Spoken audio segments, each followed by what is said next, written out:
Hallelujah. आइए हम सब प्रार्थना करते हैं। हमारे प्रेमी स्वर्गीय अनुग्रहकारी अच्छे और भले पिता परमेश्वर, हमसे अपने पूरे दिल से प्यार करने वाले पिता, आपको हम दिल की गहराइयों से धन्यवाद देते हैं।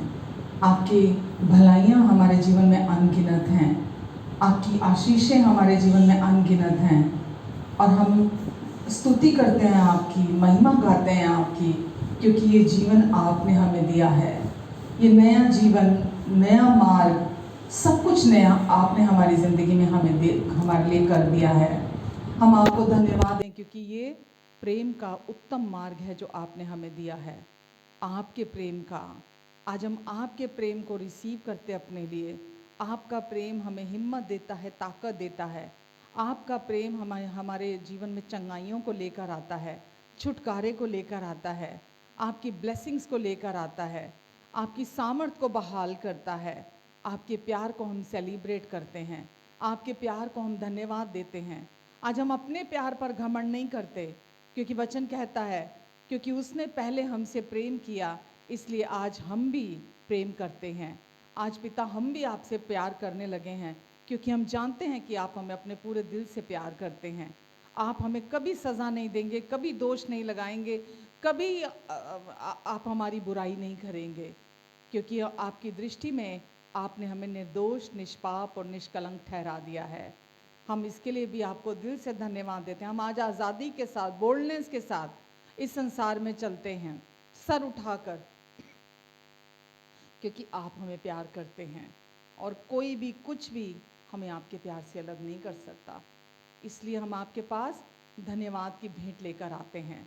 हम धन्यवाद देते हैं आपको, क्योंकि हमारे सोच और समझ से बढ़कर, मांगने और प्रार्थना से अधिक आपने हमारी ज़िंदगी को बहाल किया है अपनी आशीषों से। हम धन्यवाद देते हैं आपको। धन्यवाद देते हैं पिता, धन्यवाद देते हैं परमेश्वर, धन्यवाद देते हैं पिता। जितने लोग यहाँ हैं, जितने लोग ऑनलाइन हैं, जितने लोग इनके प्रियजन हैं, जहाँ जहाँ कहीं भी दुनिया के जिस भी कोने में हैं, सबको आप नामों नाम छूकर आशीष दीजिए। अपनी सुरक्षा के नीचे आप उन्हें बना कर रखेंगे। उनकी सारी ज़रूरतों को आप अपनी महिमा के उस धन से जो मसीह यीशु में आप पूरा करेंगे। धन्यवाद देते हैं परमेश्वर, हम आपको धन्यवाद देते हैं पिता।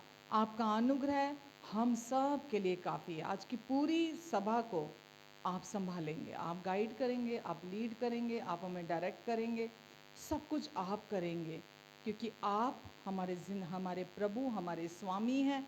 सब कुछ परमेश्वर आप पूरा करेंगे, क्योंकि जब आप करते हैं सिद्धता से सब कुछ को पूरा करते हैं और हम सब कुछ आपको सौंपते हैं।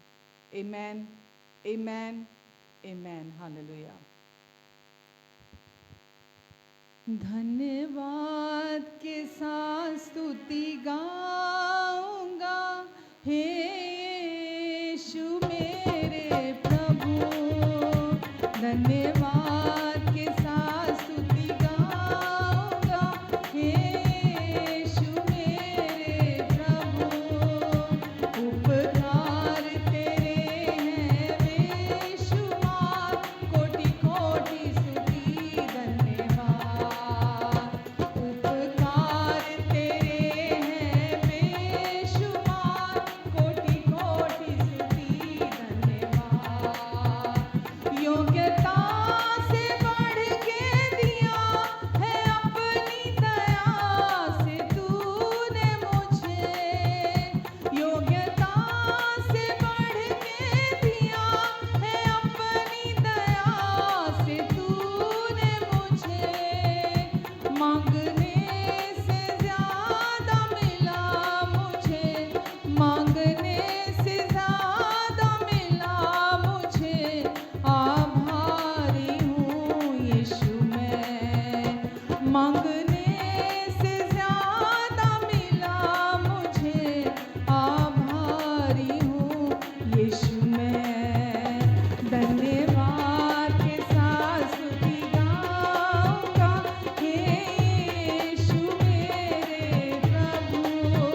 धन्यवाद के साथ स्तुति गाऊंगा, हे यीशु मेरे प्रभु।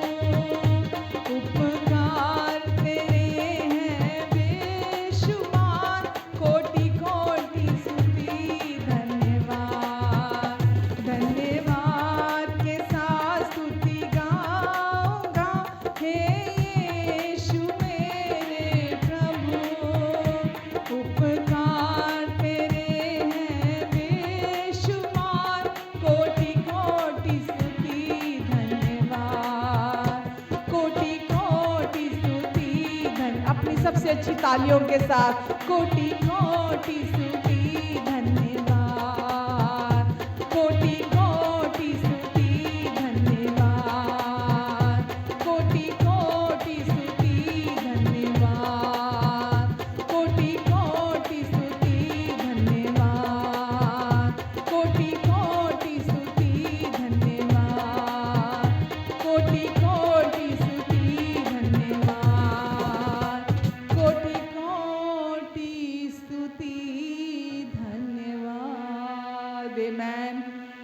अपने सर्वस्व के साथ यीशु, जो कुछ भी हम में है, हम अपने शरीर के हर एक तंतु के साथ भी प्रभु, अपने सर्वस्व के साथ यीशु आपको धन्यवाद देते हैं। कोटि कोटि स्तुति धन्यवाद यीशु, क्योंकि यीशु जो आपने अपने प्राणों को बलिदान करके हमारे लिए कर दिया यीशु, वो हम कल्पना भी नहीं कर सकते थे। हम दिल की गहराइयों से आपको धन्यवाद देते हैं यीशु। धन्यवाद यीशु, हमें संपूर्ण बना दिया। हम में आपने कोई कमी नहीं छोड़ी, हम में कोई घटी नहीं है। आज आपका वचन कहता है कि तू मेरी प्रिया है, तू सर्वांग सुंदरी है, तुझ में कोई दोष और घटी नहीं है। आपने हम में कोई घटी नहीं छोड़ी यीशु। आज हम आप में सांसें लेते हैं, आज हम आप में चलते फिरते हैं। आज हम ये पहचानते हैं इस सच को। हम पहले नहीं जानते थे यीशु कि सब कुछ, बाइबल कहती है, जो कुछ भी देखा और अनदेखा है वो उसके द्वारा सृजा गया है। और आज हम जानते हैं, आपने हमारी आंखें खोल दी हैं। हम जानते हैं हम आप में जिंदा हैं, हम आप में सांसें लेते हैं और हम आप में चल और फिर रहे हैं। हमारे जीवन की हर क्षेत्र को प्रभु आप संभाल रहे हैं। प्रभु, हम आपको धन्यवाद देते हैं, धन्यवाद देते हैं यीशु। आपने कहा है, बोझ से दबे हुए लोगों, तुम मेरे पास आओ, मैं तुम्हें विश्राम दूंगा, मैं तुम्हें शांति दूंगा।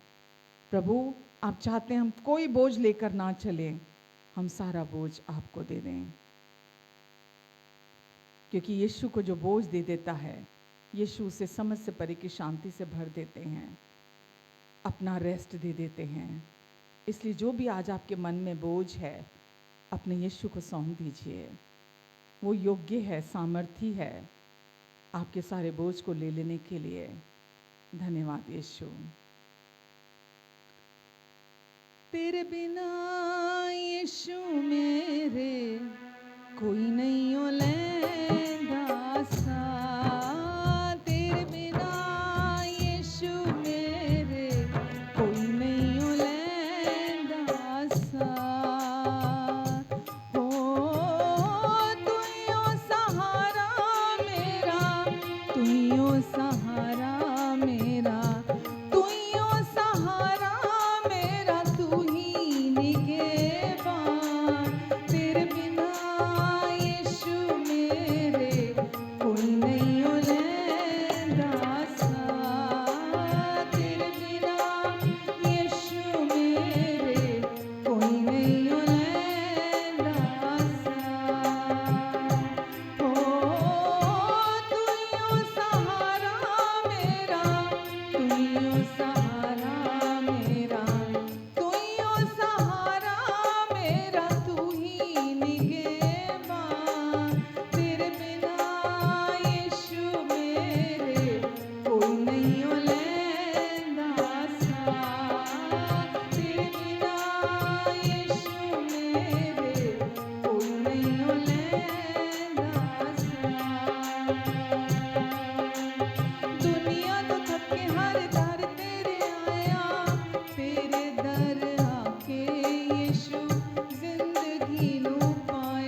यीशु ने उठा लिया दिल दे होए ने मैनू गल नाल ला लिया गल नाल ला लिया तेरे बिना यीशु मेरे कोई नहीं हो रैंदा नाल तेरे बिना यीशु मेरे कोई नहीं हो रैंदा नाल ओ तू ही हो सहारा मेरा तू ही हो सहारा मेरा तू ही हो सहारा मेरा तू ही निगहबा तेरे बिना यीशु मेरे कोई नहीं हो रैंदा सा तेरे बिना यीशु मेरे कोई नहीं हो रैंदा सा हो तू ही हो सहारा मेरा तू ही हो सहारा मेरा तू ही हो सहारा मेरा तू ही निगहबा तेरे बिना यीशु मेरे कोई नहीं हो रैंदा सा तेरे बिना यीशु मेरे जीवन न दे कोई सवार तेरे बिना यीशु मेरे कोई नहीं हो चलदा नाल तेरे बिना यीशु मेरे कोई नहीं हो लैंदा सा कोई नहीं हो लैंदा सा कोई नहीं हो लैंदा सा आमेन। ये हमारा सौभाग्य है आज कि हम सच को जानते हैं यीशु के बिना कोई जीवन भर और जीवन के आगे साथ नहीं चल सकता। केवल यीशु हैं जो अनंत काल तक आपके और मेरे साथ हैं और ये रिश्ता काफ़ी है। ये रिश्ता काफ़ी है आपके लिए और मेरे लिए कि यीशु एक बार जिसका हाथ पकड़ लेते हैं अनंत काल तक नहीं छोड़ते। यीशु का नाम उद्धार कराता है, यीशु का नाम चंगाई देता है, यीशु का नाम आज़ादी देता है, यीशु का नाम शांति देता है, यीशु का नाम सामर्थ्य है, यीशु का नाम चंगाई देता है। जीवन भर ये नाम आपकी और मेरी रक्षा करता है, हमारी आपूर्ति करता है। हम यीशु के नाम को धन्य कहते हैं, यीशु के नाम को धन्य कहते हैं। कोई दूसरा नाम यीशु के नाम जैसा नहीं हो सकता।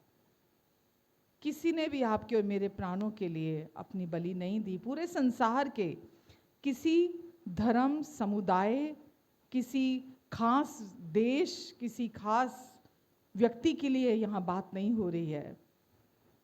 यहाँ बात हो रही है पूरे संसार के, हम सब के संपूर्ण पापों की कीमत यीशु ने अपने प्राणों का बलिदान देने के द्वारा चुकाया है और पिता को हमसे मिला दिया हमेशा के लिए।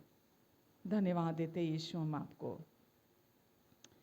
उद्धार है, चंगाई है, रिहाई है यीशु नाम।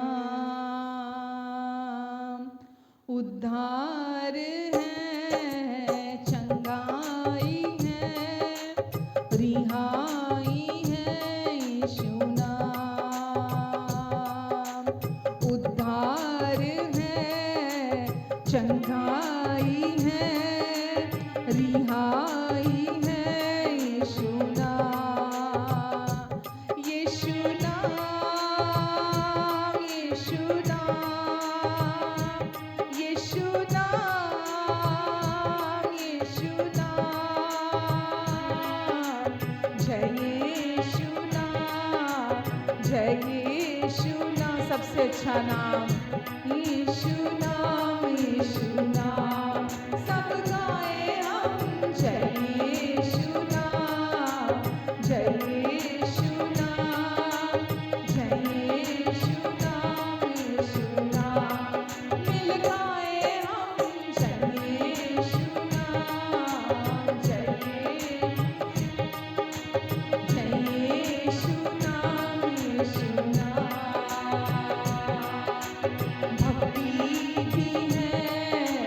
शक्ति भी है, शांति भी है यीशु नाम। भक्ति भी है, शक्ति भी है, शांति भी है यीशु नाम। यीशु नाम, यीशु नाम, यीशु नाम,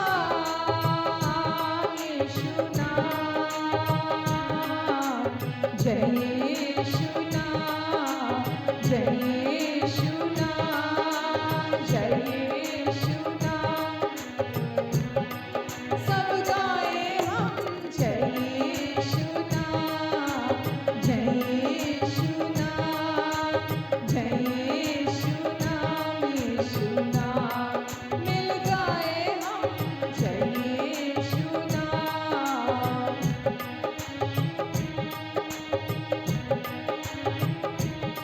उद्धार, उद्धार है, चंगाई है, रिहाई है यीशु। उद्धार, चंगाई है, रिहाई है यीशु नाम। यीशु नाम, यीशु नाम, यीशु नाम, यीशु नाम। जय यीशु नाम, जय यीशु नाम, जय यीशु नाम, यीशु नाम। सब गाए हम जय यीशु नाम, जय यीशु नाम। अच्छा वो नाम, अच्छा वो नाम, सच्चा वो नाम, मीठा वो नाम यीशु नाम। अच्छा वो नाम, सच्चा वो नाम, प्यारा प्यारा वो नाम यीशु नाम। यीशु नाम, यीशु नाम, यीशु नाम। जय यीशु नाम, जय यीशु नाम।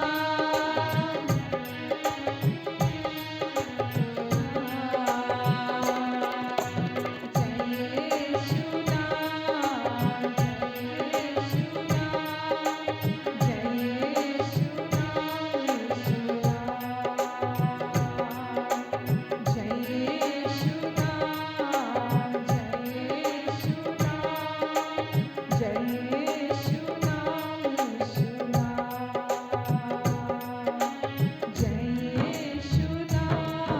जय यीशु नाम, जय यीशु नाम, यीशु नाम। जय यीशु नाम, जय यीशु नाम, जय यीशु नाम, यीशु नाम। आमेन। सबसे अच्छा वो नाम, सच्चा वो नाम, मीठा वो नाम, प्यारा वो नाम, जय यीशु नाम। यीशु, हम अपने हृदयों को आपकी ओर उठाते हैं, अपनी सोचों को आपकी ओर उठाते हैं यीशु। अपनी सारी स्तुति, अपनी सारी आराधना प्रभु हम आपको देते हैं, अर्पण करते हैं और धन्यवाद देते हैं यीशु, जो कुछ आपने क्रूस पर हमारे लिए पूरा कर दिया, उस पूरा हुए काम के लिए आपको दिल की गहराइयों से धन्यवाद देते हैं। धन्यवाद आपकी वर्शिप के लिए, धन्यवाद आपकी उपस्थिति के लिए, धन्यवाद यहाँ मौजूद हर व्यक्ति के लिए, धन्यवाद हर एक ऑनलाइन हमें देखने वाले, सुनने वाले व्यक्ति के लिए। धन्यवाद परमेश्वर, सबको नामों नाम आप ब्लेस करें, सबको ब्लेस करें, इनके अपनों को ब्लेस करें। और आज परमेश्वर, जिस मकसद से आपने हम सबको इकट्ठा किया है, आप अपने उस मकसद को पवित्र आत्मा के द्वारा अपने अनुग्रह से पूरा करने जा रहे हैं। हम आपकी ओर देखते हैं यीशु, क्योंकि जितनों ने आपकी ओर मुँह किया सबने ज्योति पाई, किसी के भी मुँह को आज तक आपने काला होने नहीं दिया। इसीलिए हम हमेशा हमेशा आपकी ओर देखते हैं यीशु। प्रभु, आज का भी सारा प्रोविज़न आपकी ओर से है प्रभु।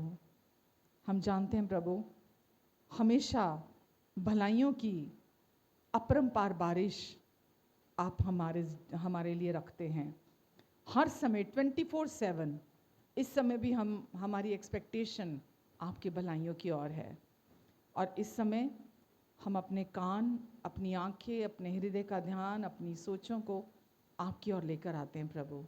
और जो बात आज हमें आप बताना चाहते, सिखाना चाहते हैं, हमारे हृदय तक पहुंचाना चाहते हैं, हमें आप मदद करेंगे, सब कुछ को संभालेंगे परमेश्वर, ताकि हम ग्रहण योग्य हो सकें। धन्यवाद प्रभु, धन्यवाद यीशु, धन्यवाद प्रभु। आमेन, आमेन, आमेन, हालेलुया, हालेलुया। कैसे हैं सब? आमेन, आमेन।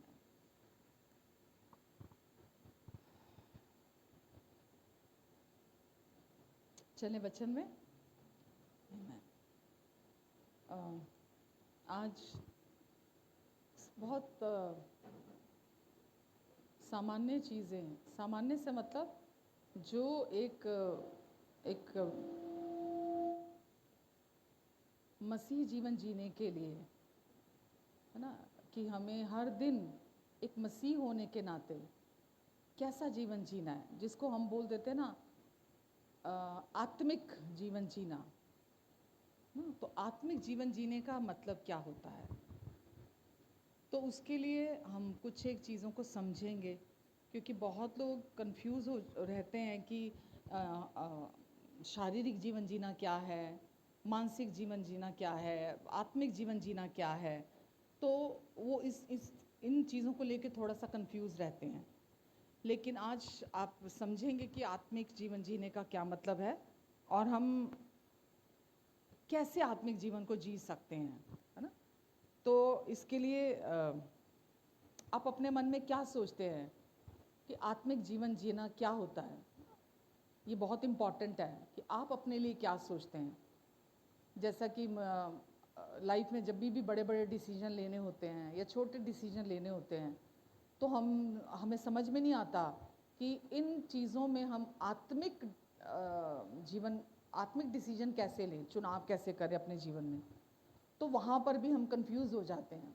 बाइबल भी हमें बार बार बोलती है आपके आत्मिक जो वरदान हैं, है ना, उनकी खोज में रहो, आत्मिक गीत गाया करो, आत्मिक भजन गाया करो, है ना, आत्मिक रीति से संगति किया करो। आत्मिक आत्मिक हमें बार बार बाइबल भी हमें बताती है।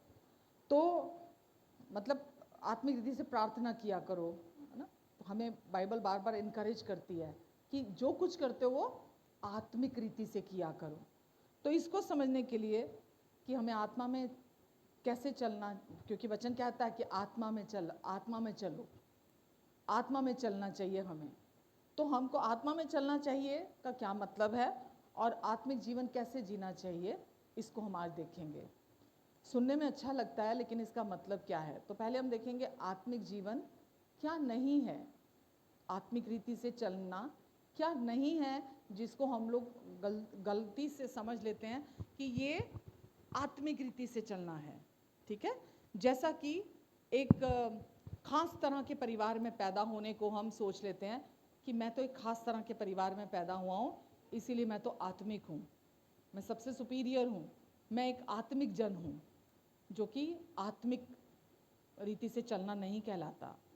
या हम ये सोच लेते हैं कि विशेष तरह के कोई कपड़े पहनने, बाहरी हमारा वेशभूषा जो है, हम लोग संसार में यही सब समझते आए हैं, हम इन्हीं चीज़ों को बड़ा करते आए हैं। और कोई विशेष वस्त्र पहन लेना, वेशभूषा पहन लेना, बाहरी हमारा जो पहनावा है वो एक अलग होना, हम उसको सोच लेते हैं कि ये आत्मिक रीति से, इसका मतलब है ये व्यक्ति बड़ा आत्मिक है, ये आत्मिक रीति से ये व्यक्ति चल रहा है। आमेन। क्रिश्चियन धर्म को अपना लेना आत्मिक होना नहीं है। अगर कोई व्यक्ति किसी भी दूसरे धर्म में है, जबकि मैं धर्म को मानती ही नहीं हूँ कि कोई धर्म नाम की कोई चीज़ होती है, ठीक है, लेकिन चलिए संसार में ये टर्म है और लोग मानते हैं धर्म है, तो अगर कोई व्यक्ति सोचता है मैं पहले इस धर्म में था, चलो अब मैं क्रिश्चियन धर्म में आ जाता हूँ, क्रिश्चियन धर्म में आ जाने से मैं आत्मिक कहलाऊंगा, मैं आत्मिक हो जाऊंगा, तो क्रिश्चियन धर्म में आ जाने से कोई आत्मिक नहीं हो जाता, ठीक है, ये हमें समझना चाहिए। आत्मिक होने का मतलब धार्मिक होना या पवित्र शब्द नहीं है। धार्मिक शब्द कि एक व्यक्ति धार्मिक हो गया या पवित्र शब्द कहा जाता है जिसको, बिल्कुल भी वो आत्मिक के एकदम विपरीत है। धार्मिक और पवित्र शब्द एकदम उसका मतलब आत्मिक होना नहीं है। समझ रहे हैं आप मेरी बात को? आत्मिक का अर्थ किसी बाहरी शारीरिक कर्म कांड करना आत्मिक कहलाना नहीं होता। कि अगर कोई बाहरी कर्म कांड कर रहा है, किसी तरह के भलाई के काम कर रहा है या कुछ भी बाहरी तौर पर कर रहा है, तो वो आत्मिक है। वो आत्मिक, उसका मतलब आत्मिक होना नहीं होता है। शारीरिक आत्मिक होने का अर्थ किसी खास तरह के नियमों का पालन करना नहीं होता। कि कोई व्यक्ति खास तरह के नियमों का पालन करता है तो वो बहुत आत्मिक है। जैसे हम बोलते थे कोई व्यक्ति 10 आज्ञाओं का पालन करता है, जैसे फरीसी करते थे, है ना, वो लोग पुराने व्यवस्था को मानने वाले करते थे। तो कोई भी व्यक्ति किसी भी खास तरह के नियमों का पालन करने से स्पिरिचुअल, आत्मिक मतलब स्पिरिचुअल, धार्मिक मतलब रिलीजियस, ठीक है। तो कोई भी व्यक्ति कोई खास तरह के नियमों को पालन करने से कि मैं तो हर दिन ये करता हूँ, मैं ये भी करता हूँ, मैं ये भी करता हूँ, मैं ये भी करता हूँ, वो व्यक्ति आत्मिक नहीं हो जाता, ठीक है। कि कोई ये कहे मैं तो इतने घंटे प्रार्थना करता हूँ, मैं तो इतने घंटे वचन पढ़ता हूँ, मैं तो ये भी करता हूँ, मैं तो ये भी करता हूँ, इसीलिए मैं आत्मिक हूँ। तो कोई भी कितने घंटे वचन पढ़े, मैं ऐसे लोगों को जानती हूँ जो पूरी पूरी रात बैठ के बाइबल पढ़ते हैं, जो 2-2 घंटे बैठ के फैमिली प्रेयर्स करते हैं, मैं ऐसे लोगों को जानती हूँ।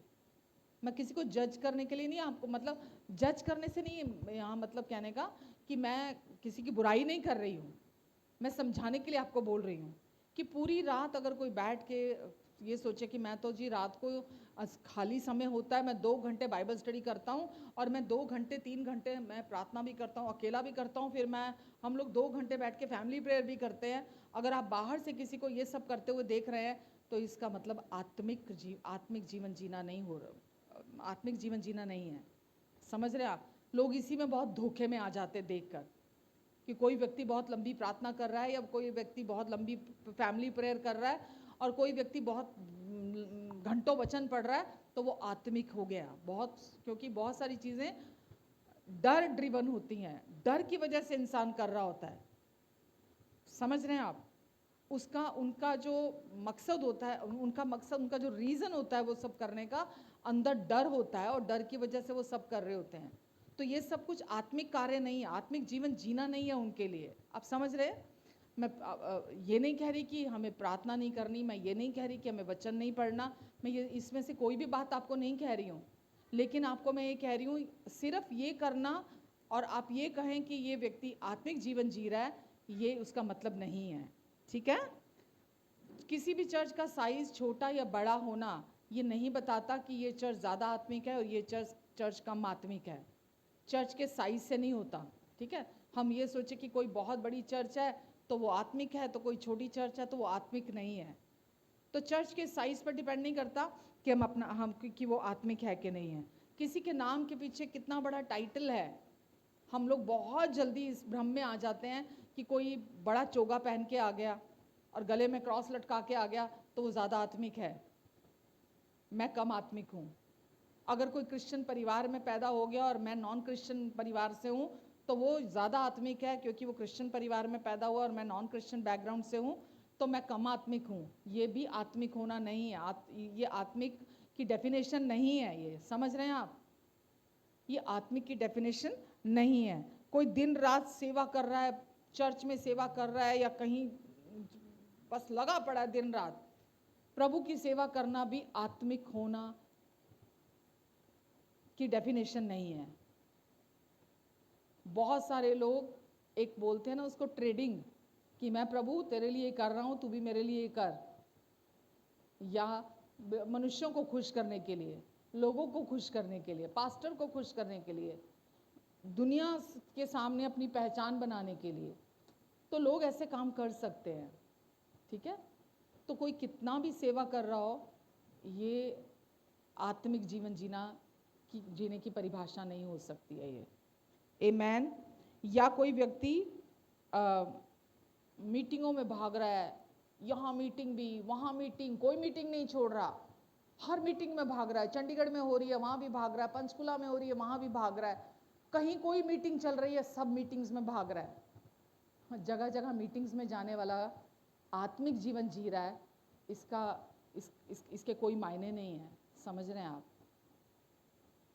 हम लोग बहुत जल्दी इम्प्रेशन ले लेते किसी का भी कि ये बड़ा आत्मिक व्यक्ति है और ये व्यक्ति आत्मिक जीवन जी रहा है, और हम बहुत जल्दी मैंने पास्ट में बहुत एक्सपीरियंस किए हैं ये सारी चीज़ें, और क्योंकि हम लोगों का गलत इम्प्रेशन ले लेते हैं और हम इस वजह से ही उनको इतना बड़ा अपनी ज़िंदगी में बना देते हैं, और वो हम मिसगाइड होते हैं, हमें खुद नहीं पता लगता कि हम कब मिसगाइड हो जाते हैं, या हम खुद को दूसरों को हम देखते हैं कोई 6 घंटे प्रेयर कर रहा है तो हम सोचते हैं वो बहुत आत्मिक है, मैं तो 1 घंटे भी प्रार्थना नहीं करता, तो हम अपने आप में अंदर में गिल्ट में आ जाते हैं, हम अपने आप को छोटा और हीन मानने लग जाते हैं कि कोई 2 घंटे प्रार्थना कर रहा है, जी मैं तो प्रार्थना इतने घंटे नहीं कर रहा हूँ।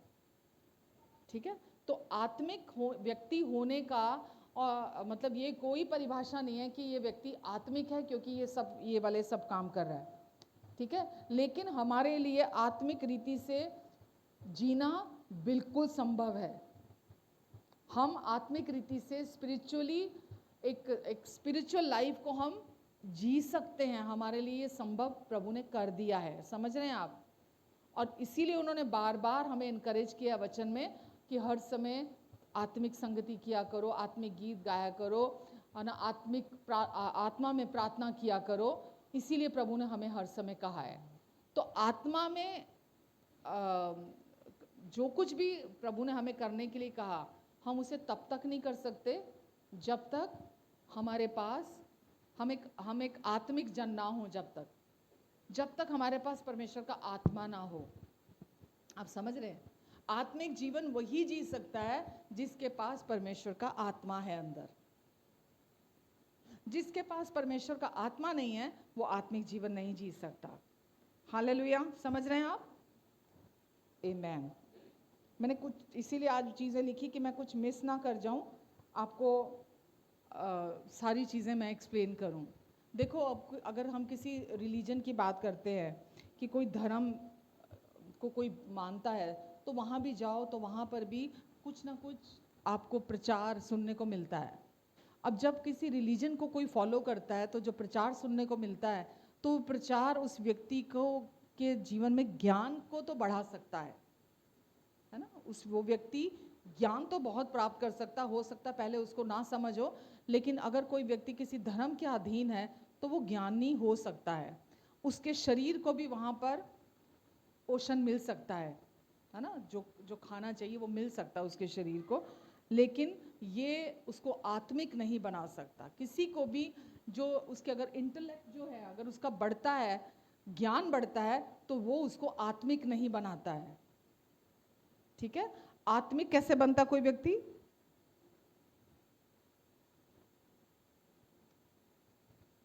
कि आपकी आत्मा आज क्या है, आपके पास कौन सा आत्मा है, आपके पास क्या आत्मा है, ये आपको हेल्प करता समझने के लिए। जब किसी के पास परमेश्वर का आत्मा होता है, वो व्यक्ति परमेश्वर के आत्मा के मुताबिक चल सकता है। जैसा कि हमको पता है, मैं इसीलिए ये बातें बहुत सिंपल बिल्कुल सुनने को लग सकती हैं, लेकिन ये चीज़ें आपको बहुत क्लैरिटी देती हैं। संसार के लोग आत्मिक जीवन नहीं जी सकते, आत्मा के अनुसार नहीं चल सकते। क्यों नहीं चल सकते संसार के लोग? इवन विश्वासी भी, बहुत सारे विश्वासी भी इग्नोरेंट होकर उस जीवन का इनकार कर सकते हैं, आत्मा का जीवन जीने से।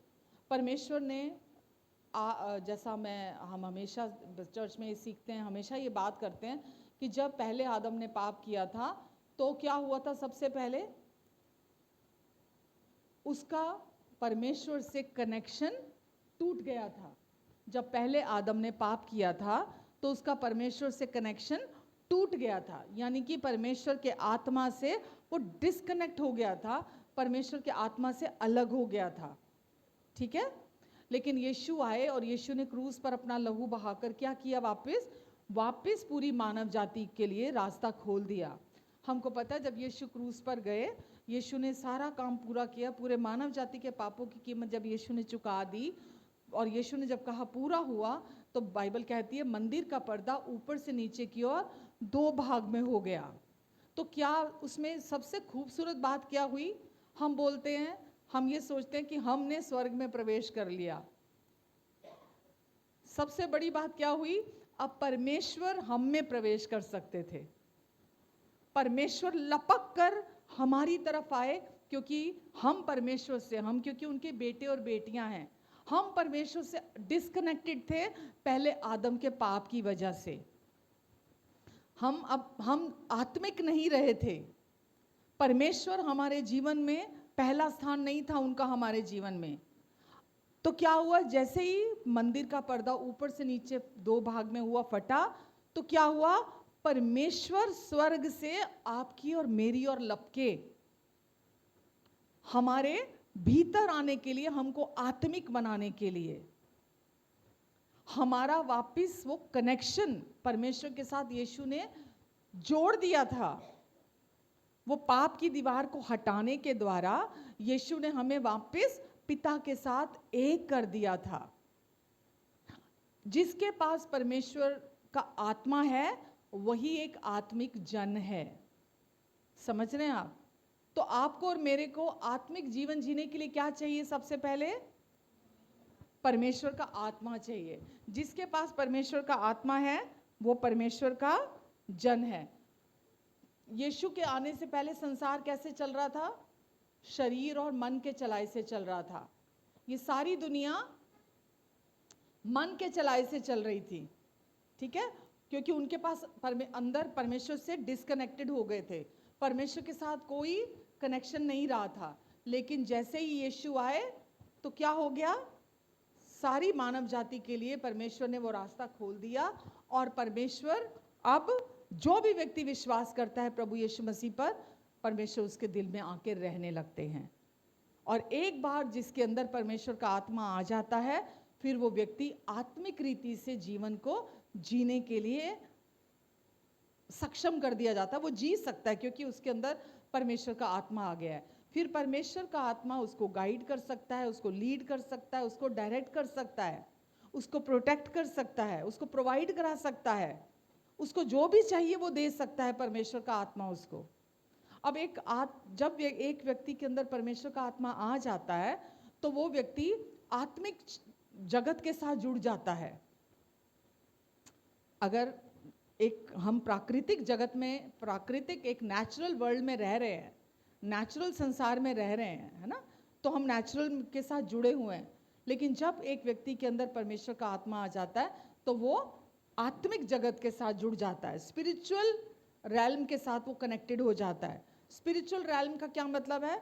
वहाँ पर परमेश्वर के स्वरदूत, पहले तो खुद परमेश्वर, फिर परमेश्वर के स्वरदूत जो आपकी और मेरी सेवा करने के लिए हैं।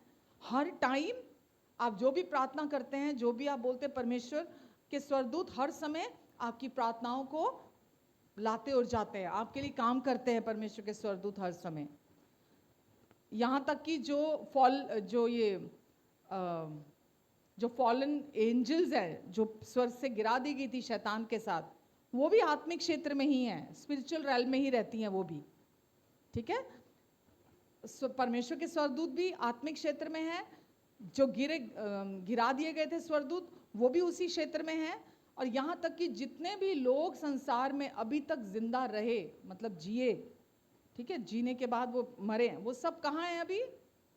वो सारे के सारे उस स्पिरिचुअल रैल्म में हैं। जो भी लोग इस संसार में अब तक जी के गए हैं, वो सारे के सारे कहाँ रहे हैं, कहाँ पे हैं अभी? उस आत्मिक क्षेत्र में हैं अभी भी। तो जब आप परमेश्वर के आत्मा को अपने अंदर रिसीव कर ले, तो कैसे रिसीव करता कोई व्यक्ति? यीशु के द्वारा ये संभव हुआ है। जब आप प्रभु यीशु मसीह ने जो आपके लिए काम पूरा कर दिया है, देखो कोई भी व्यक्ति, मैंने बोला ना, बाहरी कर्म कांडों से, किसी भी रिलीजन को मानने से, कुछ भी भले काम करने से, कुछ भी करने से अंदर से आत्मिक नहीं हो जाता। किसी भी इंसान को अंदर से स्पिरिचुअल, आत्मिक रीति से अलाइव होने के लिए, आत्मिक रीति से जिंदा होने के लिए क्या जरूरत है? सच्चाई की जरूरत है। क्रिश्चियन धर्म आपको अंदर से जिंदा नहीं कर सकता। किसी भी व्यक्ति को क्रिश्चियन धर्म अंदर से अलाइव नहीं कर सकता। किसी को भी अंदर अगर जीवन चाहिए तो उसको क्या चाहिए? उसके अंदर प्रभु यीशु मसीह का जीवन चाहिए उसको उसके अंदर। जब यीशु मारे गए, गाड़े गए, जी उठे, वो क्या कर रहे थे? आपके लिए और मेरे लिए ये रास्ता तैयार कर रहे थे ताकि हम लोग स्पिरिचुअली अलाइव हो जाएं, हम परमेश्वर से कनेक्टेड हो जाएं, हमारा रिलेशनशिप परमेश्वर से जुड़ जाए, हम परमेश्वर से संबंधित हो जाएं। और आज आपकी ज़रूरत, हर ज़रूरत आपके जीवन को, आपको जो कुछ भी चाहिए, आपको और मुझे, वो कहाँ से हमें मिलता है? वो हमें परमेश्वर से मिलता है। हम इस संसार में रह रहे हैं, लेकिन हमारा जो सोर्स है वो कौन है? वो परमेश्वर हैं। आमेन। क्योंकि आप और मैं अब परमेश्वर से कनेक्टेड हो चुके हैं, इसीलिए आज हम परमेश्वर को सुन भी सकते हैं, और आज हम परमेश्वर जैसा हमें डायरेक्ट करना चाहें वो हमें डायरेक्ट भी कर सकते हैं, और हम उनकी डायरेक्शन में चल भी सकते हैं। जब तक किसी के अंदर परमेश्वर का आत्मा नहीं होता, वो परमेश्वर को सुन नहीं सकता। वो परमेश्वर को सुन नहीं सकता जिसके अंदर परमेश्वर का आत्मा नहीं है। तो आपको ये, अगर आप परमेश्वर को सुन सकते हो तो कभी मत बोलना कि मैं तो स्पिरिचुअल नहीं हूँ, मैं तो बहुत बाइबल नहीं पढ़ता, मैं तो बहुत प्रार्थना नहीं करता, मैं तो ये नहीं करता, मैं तो वो नहीं करता। अगर आप परमेश्वर को सुन सकते हैं तो इसका मतलब आप परमेश्वर के जन हैं, आप स्पिरिचुअल हैं, आप आत्मिक हैं। परमेश्वर अब आपके पिता हैं, आप उनकी प्रिय संतान हैं। परमेश्वर आपको पूरे दिल से प्यार करते हैं। परमेश्वर आपकी कोई रिपोर्ट कार्ड तैयार नहीं कर रहे हैं कि तेरे इतने नंबर कम आए हैं, इतने नंबर तूने आज अच्छा किया इसलिए तेरी रिपोर्ट कार्ड आज बहुत अच्छी है, अगर कल आप अच्छा नहीं स्कोर करेंगे तो आपकी रिपोर्ट कार्ड खराब हो जाएगी। अब आप परमेश्वर की दृष्टि में 100% अप्रूव्ड है। परमेश्वर का अप्रूवल अब आपके साथ है। परमेश्वर आपके पिता हैं, वो आपको पूरे दिल से प्यार करते हैं। समझ रहे हैं आप एक आत्मिक जन खुद नहीं बने अपने कर्मों से, धार्मिक कर्म कांडों से। आप एक स्पिरिचुअल बीइंग कैसे बने हैं? परमेश्वर के आत्मा के द्वारा। परमेश्वर का आत्मा अब आपके अंदर रहता है। मैं आपको हर संडे ऑलमोस्ट बोलती हूँ, आप एक शारीरिक व्यक्ति नहीं हैं, अब आप एक आत्मिक व्यक्ति हैं। क्यों है आत्मिक? क्योंकि अब परमेश्वर अब आपके अंदर आके रहने लगे हैं, अब वो आपके पिता हैं। और ये केवल संभव कैसे हुआ है? प्रभु यीशु मसीह के द्वारा। प्रभु यीशु मसीह ने अपना लहू बहाया, और जैसे ही वो लहू ये बहाया, क्या बोलूँ मैं इसको, वचन में लिखा है कि इब्रानियों 10 में कि यीशु ने अपने एक ही सिद्ध बलिदान के द्वारा, 10 के 10 में लिखा है, एक ही सिद्ध बलिदान के द्वारा आपको और मुझे, हम सबको हमेशा के लिए पवित्र भी कर दिया और सिद्ध भी बना दिया है अपने एक ही बलिदान के द्वारा। क्योंकि आपको यीशु ने अपने लहू के बलिदान के द्वारा, आपको क्या मतलब, क्रिश्चियंस को, पूरी मानव जाति को, पूरी ह्यूमन रेस को यीशु ने अपने लहू के द्वारा पवित्र और सिद्ध घोषित कर दिया है, डिक्लेयर कर दिया है। अब ये डिपेंड करता है उस हर व्यक्ति पर कि कौन इस सच पर विश्वास करता है, चाहे वो कोई भी हो। अगर कोई ये बोले नहीं मैं तो फलाने धर्म से हूँ, नहीं मैं तो उस धर्म से बिलोंग करता हूँ, मैं तो उस धर्म से बिलोंग करता हूँ, तो आप एक रिलीजियस व्यक्ति तो रहेंगे, आप स्पिरिचुअल व्यक्ति कभी नहीं बन सकते। लोग सोचते हैं कि मैं कुछ धर्म के काम करूँगा, या मैं कुछ ऐसे काम करूँगा जो मैं खुद को पवित्र जीवन, पवित्र व्यक्ति बना सकूँ। जैसे विशेष तरह का खाना छोड़ देना, कुछ खाना छोड़ देना, कोई खाना खाना शुरू कर देना, किसी विशेष तरह के, मैंने बोला ना, कपड़े पहनने से कोई चीज़ आपको अंदर से आत्मिक नहीं बना सकती। बाहर से आप दूसरों के लिए एक अलग व्यक्ति दिखाई दे सकते हैं, पर परमेश्वर हृदयों को जांचने वाले परमेश्वर हैं। आप अंदर से यीशु पर विश्वास करने के द्वारा आत्मिक व्यक्ति बनते हैं। अगर एक रिलीजन को छोड़ के दूसरा रिलीजन अपनाना होता है एक रिलीजियस व्यक्ति बनने के लिए, तो मैं तो कभी ना यीशु के पास आती, मैं कभी यीशु के पास नहीं आती। अगर एक रिलीजन को छोड़ के दूसरे रिलीजन को अपनाना होता तो क्या मतलब था? पहले भी रिलीजियस थी, बाद में भी एक रिलीजियस व्यक्ति ही रहती मैं। तो ये आप पर निर्भर करता है कि आप केवल एक धार्मिक व्यक्ति बनकर जीना चाहते हैं, या वो व्यक्ति जो सच में आत्मिक है, जो परमेश्वर से कनेक्टेड रहे, परमेश्वर से जुड़ा रहे। परमेश्वर कभी किसी के साथ ज़बरदस्ती नहीं करते हैं, परमेश्वर अपने आप को कभी किसी पर थोपते नहीं हैं। तकरीबन दुनिया जब यीशु का नाम सुनते हैं तो तिरस्कार कर देते हैं। यीशु का नाम आते ही यीशु के नाम को रिजेक्ट कर देते हैं कि नहीं नहीं, हमको ये क्रिश्चियन धर्म नहीं चाहिए। पर मैं आपको यही बताना चाहती हूँ कि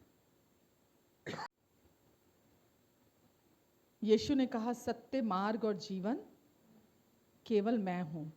बिना मेरे पिता के साथ कोई कनेक्शन नहीं हो सकता। अगर पिता के साथ, अगर आपको लोगों के बीच में अपनी वाहवाही चाहिए, एक्नॉलेजमेंट चाहिए, आपको स्कोर चाहिए, तो आप रिलीजियस व्यक्ति बने और खूब टॉप का रिलीजियस व्यक्ति बने। लेकिन अगर आप चाहते हैं कि परमेश्वर की दृष्टि में आप निर्दोष, निष्पाप, निष्कलंक हो, पहली बात, उनके प्रिय बेटे और बेटियां हो, और परमेश्वर के साथ आप हमेशा के लिए जुड़ जाएं।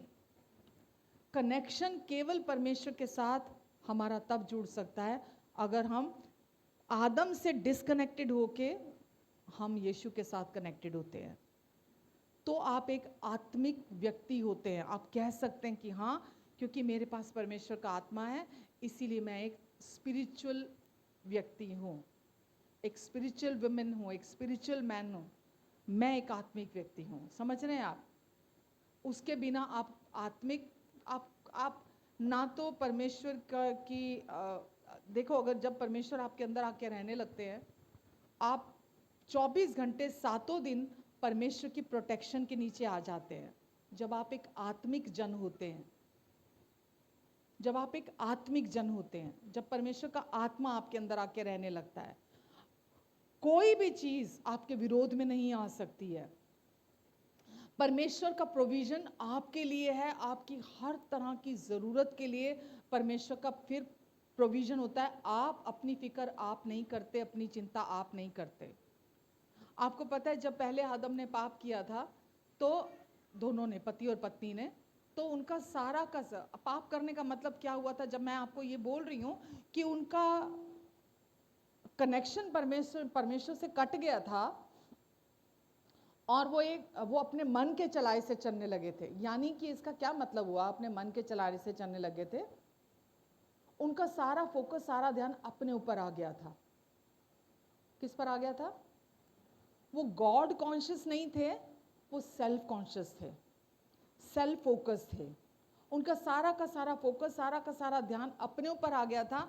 जैसे बोलते हैं ना कि कोई बंदा, आज भी दुनिया में हम देखते हैं, कोई भी रिलीजन को देख लो, हर रिलीजन ये बोलता है कि किस उसको एक क्या पैरामीटर है उनका एक व्यक्ति को नापने का, कि कौन कितना मॉरली करेक्ट है, कौन कितने एफर्ट करके अपनी कोशिशें करके कितना मॉरली करेक्ट है, कि ये बंदा अपनी पूरी कोशिश कर रहा है, भाई ये बड़ा पवित्र जीवन जी रहा है, ये नैतिक रीति से ये व्यक्ति सबसे बढ़िया है, उसी को तो पहला स्थान देते हैं ना। किसी भी रिलीजन में आप ले लीजिए। लेकिन यीशु आए हमारे अंदर हृदय को बदलने के लिए, हमें अंदर से चेंज करने के लिए, हमें नया मन, नया हृदय, नई सोचे, नई विचार, नई इच्छा, सब कुछ हमारे अंदर चेंज करने के लिए। उसी को आत्मिक जन कहते हैं। यीशु ने आके सब कुछ बदल दिया। वो जो पहले आदम से यीशु तक जो इंसान को मिला था ना विरासत में, सेल्फ सेंटर्डनेस, सेल्फ फोकस्ड होना, सारा टाइम अपने बारे में सोचते रहना, सारा टाइम अपने ऊपर ध्यान रखना, या अपने आप को बड़ा रिलीजियस दिखाना बाहर से, है ना, सारा फोकस उसी पे ही था। यीशु ने आके क्या किया? एक आत्मिक जन गॉड कॉन्शियस होता है, वो सेल्फ कॉन्शियस नहीं होता, सेल्फ सेंटर्ड नहीं होता, उसका ध्यान अपने ऊपर नहीं होता। एक आत्मिक व्यक्ति, उसका सारा का सारा ध्यान एक आत्मिक व्यक्ति का किस पे होता है? परमेश्वर पे होता है। वो कितना सही चल रहा है, कितना सही नहीं चल रहा, वो क्या कर रहा है, वो क्या नहीं कर रहा, उसने क्या गलत किया, उसने क्या गलत नहीं किया, उसको क्या करना चाहिए था जो उसने नहीं किया, उसका ध्यान वहां नहीं होता। एक आत्मिक व्यक्ति का ध्यान पूरा का पूरा किस पे रहता है? सो गए क्या? परमेश्वर के प्रति सचेत होता है, गॉड कॉन्शियस होता है एक आत्मिक व्यक्ति। वो खुद कितना अच्छा चल रहा है, कितना अच्छा नहीं चल रहा, उसने क्या गलती कर दी, उसने क्या गलती नहीं कर दी, उसका फोकस अपने पे नहीं होता, उसका फोकस सिर्फ और सिर्फ परमेश्वर पे होता है। उसी को एक स्पिरिचुअल व्यक्ति कहा जाता है, एक आत्मिक व्यक्ति कहा जाता है। आमेन, हालेलुया। एक बार जब परमेश्वर का आत्मा आपके अंदर आ जाता है तो परमेश्वर का जीवन, परमेश्वर की रोशनी आपके अंदर आ जाती है। वो आकर आपके अंदर को आपके अंदर एनलाइटमेंट हो जाती है पूरी तरह से। आप चीज़ों को साफ साफ देखने लगते हो। आज दुनिया के लोग ये नहीं बोलते कि आप एक आत्मा हो। दुनिया के लोग क्या बोलते हैं? सोल और बॉडी, वो दो चीज़ों को बिलीव करते हैं। वो ये नहीं कहते कि हम एक आत्मा है। लेकिन बाइबल ने हमें आके बताया कि जब यीशु ने क्रूस पर कार्य पूरा किया अपना लहू बहाने के द्वारा, तो हम एक नया आत्मा प्रोवाइड कराया यीशु ने। और जो कोई भी व्यक्ति यीशु के क्रूस पर पूरा हुए कार्य पर विश्वास करता है, परमेश्वर अपना आत्मा उस व्यक्ति के अंदर उड़ेल देते हैं। और जब वो परमेश्वर का आत्मा उस व्यक्ति के अंदर आ जाता है, तो उसके अंदर परमेश्वर का जीवन, परमेश्वर की रोशनी, जो कुछ भी आत्मिक क्षेत्र का है, वो उस व्यक्ति के अंदर आ जाता है। आमेन। तो आप कौन है? तो क्या आज आप गलती नहीं करते, पाप नहीं करते? तो फिर तो क्या, तो कौन है आप? तभी भी कौन है आप? एक आत्मिक व्यक्ति हैं। चुनाव आपके और मेरे हाथ में है कि हम क्या करते हैं। आमेन। जब आज आप आत्मिक भी हैं, तो भी आप नेचुरल सेंसेस में और स्पिरिचुअल सेंसेस दोनों में से जिसमें आप चलना चाहते हैं, आप खुद उसको ऑप्ट कर सकते हैं। आप उसको चुन सकते हैं कि मुझे शरीर में होके चलना है या मुझे आत्मा में होके चलना है। इसका मतलब ये नहीं है कि अगर आप एक आत्मिक जन बन गए हैं तो अब आप शरीर में नहीं चल सकते। आप आत्मिक हैं, स्पिरिचुअल हैं, तो भी आप शरीर में चल सकते हैं। आपके पास चुनाव है। मैं हमेशा आपको बोलती हूँ, हमारे पास एक ही पावर है जो परमेश्वर ने हमें दी है। एक ही पावर है आपके पास और मेरे पास, जो सबसे बड़ी पावर है। वो क्या है? आपके पास चॉइस है, मुझे ये करना है या मुझे ये वो करना है। हमेशा हमेशा जीवन में क्या मतलब कि मुझे शरीर में होके चलना है या मुझे आत्मा में होके चलना है। मैं यहाँ सही और गलत की बात नहीं कर रही कि ये मुझे सही चलना है या मुझे गलत चलना है, वो तो दुनिया के लोग भी चल रहे हैं। मैं आपको ये बोल रही हूँ, आपको ये चुनना है कि हमेशा चुन सकते हैं, कोई थोपेगा नहीं आपके ऊपर कि मुझे शरीर में होकर चलना है या मुझे आत्मा में होकर चलना है। आमेन। मालूम, हमारी जो आत्मा है वो एक एंटेना की तरह है। पहले देखा था ना आपने कि हमारे घरों में टीवी होते थे, है ना, ऊपर एंटेना होता था। आज भी डिश लगे होते हैं ऊपर। हमारी आत्मा भी ऐसे ही है। जैसे आपके एंटीना लगे होते हैं, तो वो जो नज़दीकी सिग्नल होते हैं वो उसको भी पकड़ते हैं, और जो सैटेलाइट से आते हैं वो उसको भी पकड़ते हैं। दोनों को पकड़ सकते हैं। ऐसे ही आपके पास भी शरीर भी है और आत्मा भी है। आपका जो शरीर है वो बाहरी जो दूसरी शारीरिक चीज़ें हैं उसके साथ कनेक्ट हो सकती है ना, आपका शरीर उससे कनेक्ट हो सकता है। लेकिन जो आपकी आत्मा है वो स्पिरिचुअल रैल्म जो है, आत्मिक क्षेत्र जो है वो उसके साथ कनेक्ट आप कर सकते हैं। समझ में आ रहा है? है तो एक ही ना, हम दो तो नहीं है ना। हम शरीर से शारीरिक चीज़ों के साथ कनेक्ट हो सकते हैं, आत्मा के साथ आत्मिक चीज़ों के साथ कनेक्ट हो सकते हैं। ये आपके पास और मेरे पास ये परमेश्वर ने ये पावर दिया आपको और मुझे, ठीक है। एक ही टाइम पर आपका चुनाव है कि आपको क्या करना है। परमेश्वर इसको करने के लिए आपके लिए और मेरे लिए नहीं आ रहे हैं, ठीक है। तो आप या तो गॉड कॉन्शियस होके चलेंगे या आप सेल्फ कॉन्शियस होके चलेंगे, या गॉड सेंटर्ड होके चलेंगे आप या सेल्फ सेंटर्ड होकर चलेंगे आप। ये आप पर डिपेंड करता है कि आपको कैसे चलना है। गॉड फोकस्ड रहना है आपको या सेल्फ फोकस्ड होकर आपको रहना है। आमेन। तो आप किसके द्वारा परमेश्वर से कनेक्टेड होते हैं? अपने आत्मा के द्वारा। जैसे बाहर की चीज़ों को सेंस करने के लिए हमें नेचुरल सेंसेस दी गई हैं, देखना, सुनना, सूंघना, टच करना, है ना, महसूस करना हमें दिया गया है ना, हमारे पास नेचुरल ज्ञान इंद्रियां है ना हमारे पास। ऐसे ही आपको और मुझे, जब हम आत्मिक जन हैं तो परमेश्वर ने हमारे अंदर भी हमें एक सेंस दी है, जिसको आप आत्मा से, अपने आत्मा के द्वारा आप चीज़ों को सेंस कर सकते हैं, आने वाली चीज़ों को देख सकते हैं। जब परमेश्वर का जीवन आपके अंदर होता है, जब आप एक आत्मिक जन होते हैं, आप अंदर से सबको सब कुछ ठीक लग रहा होगा आपके आपके इर्द गिर्द, लेकिन जब आप एक आत्मिक जन है ना, आप सेंस कर सकते हैं कि नहीं, सब कुछ ठीक लग रहा है लेकिन कुछ तो गड़बड़ है, कुछ तो है। आप उसको सेंस कर जाएंगे क्योंकि आपके अंदर परमेश्वर का आत्मा है। समझ रहे हैं आप? बहुत बहुत मतलब मैं कल्पना भी नहीं कर सकती परमेश्वर के आत्मा के बिना इस संसार में जीना। मैं कल्पना भी नहीं कर सकती। एक बार जब परमेश्वर आपको, आपके अंदर को रोशन कर देते हैं अपने आत्मा के द्वारा, आप कल्पना भी नहीं कर सकते उसके बिना जीने के लिए। आप हर टाइम परमेश्वर का डायरेक्शन चाहते हैं, परमेश्वर की लीडिंग चाहते हैं।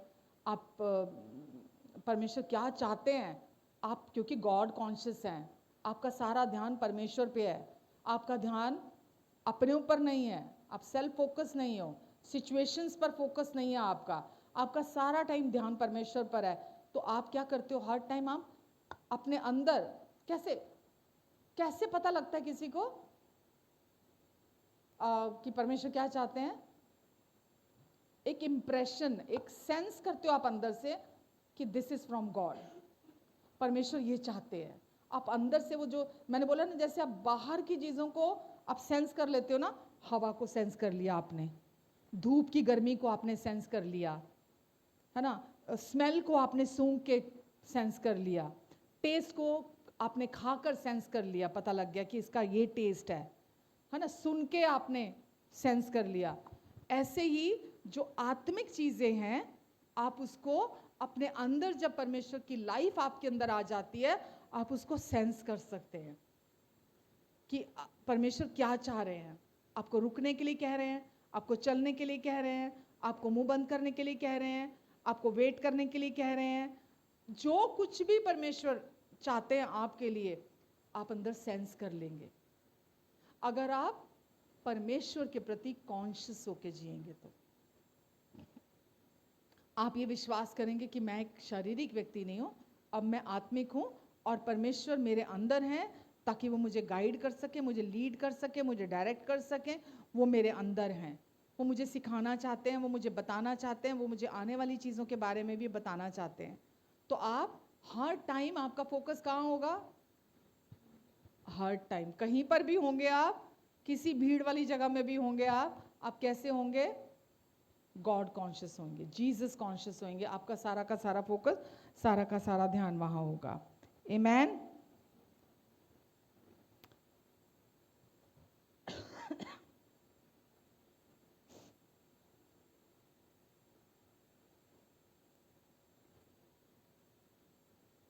पंद्रह,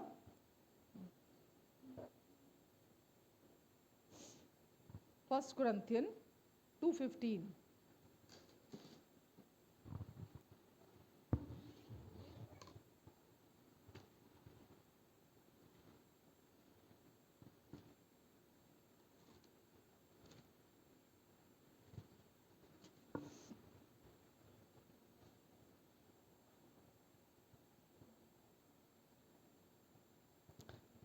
मैं इसको ना आपके लिए थोड़ा सा पढ़ देती हूँ, मैंने लिखा तो नहीं था ये, पर मैं पढ़ देती हूँ। 2:10 में लिखा है, परंतु परमेश्वर ने उनको अपने आत्मा के द्वारा अपनी बातों को लिखा है, परमेश्वर की बातों को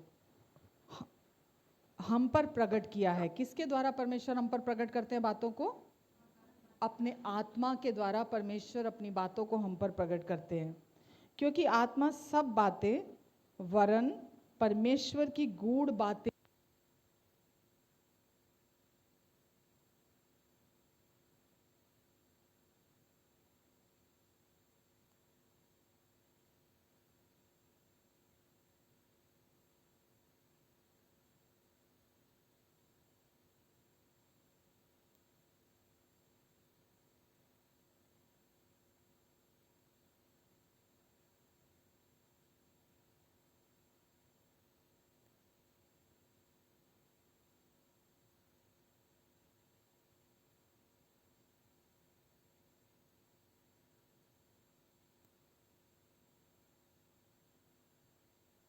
ऐसे ही परमेश्वर की बातें कौन समझ सकता है? जिसके पास परमेश्वर का आत्मा है, जो आत्मिक है जन, तो वो सब बातों को समझता है वो व्यक्ति, यहां तक कि परमेश्वर की गूढ़ी बातों को भी समझता है वो व्यक्ति। कितनी बड़ी ब्लेसिंग है आपके लिए, मेरे लिए, कि हम यही संसार में उलझे ना रह जाए। परमेश्वर ने हमारे लिए बेटर चीजें रखी हुई हैं, हम अपना फोकस वहां लगा के रखें। मनुष्यों में से कौन किसी मनुष्य की बातें जानता है? केवल मनुष्य की आत्मा जो उसमें है। वैसे ही परमेश्वर की बातें भी कोई नहीं जानता। कौन जानता है? केवल परमेश्वर का आत्मा परमेश्वर की बातें जानता है। आगे लिखा है, परंतु हमने संसार की आत्मा नहीं वरन वह आत्मा पाया है जो परमेश्वर की ओर से है। हमने संसार का आत्मा नहीं, हमने वो आत्मा पाया है जो किसकी ओर से है? परमेश्वर की ओर से है। आगे क्या लिखा है? कि हम उन बातों को जाने जो परमेश्वर ने हमें दी हैं। कैसे जानते हैं हम वो बातें? परमेश्वर के आत्मा के द्वारा। परमेश्वर ने अपना आत्मा दिया ताकि हम परमेश्वर की बातों को जान सकें, जिनको हम मनुष्यों के ज्ञान की सिखाई हुई बातों से नहीं जान सकते। जिनको हम मनुष्यों के ज्ञान से नहीं, परंतु आत्मा की सिखाई हुई बातों में आत्मिक बातों से मिलाकर सुनाते हैं। अभी आप क्या कर रहे हो? आत्मिक बातों में आत्मिक बातें मिलाकर आप सुन रहे हो परमेश्वर से। आगे क्या लिखा है? परंतु शारीरिक मनुष्य परमेश्वर की आत्मा की बातें ग्रहण नहीं करता। परंतु शारीरिक व्यक्ति परमेश्वर की आत्मा की बातों को ग्रहण नहीं कर सकता।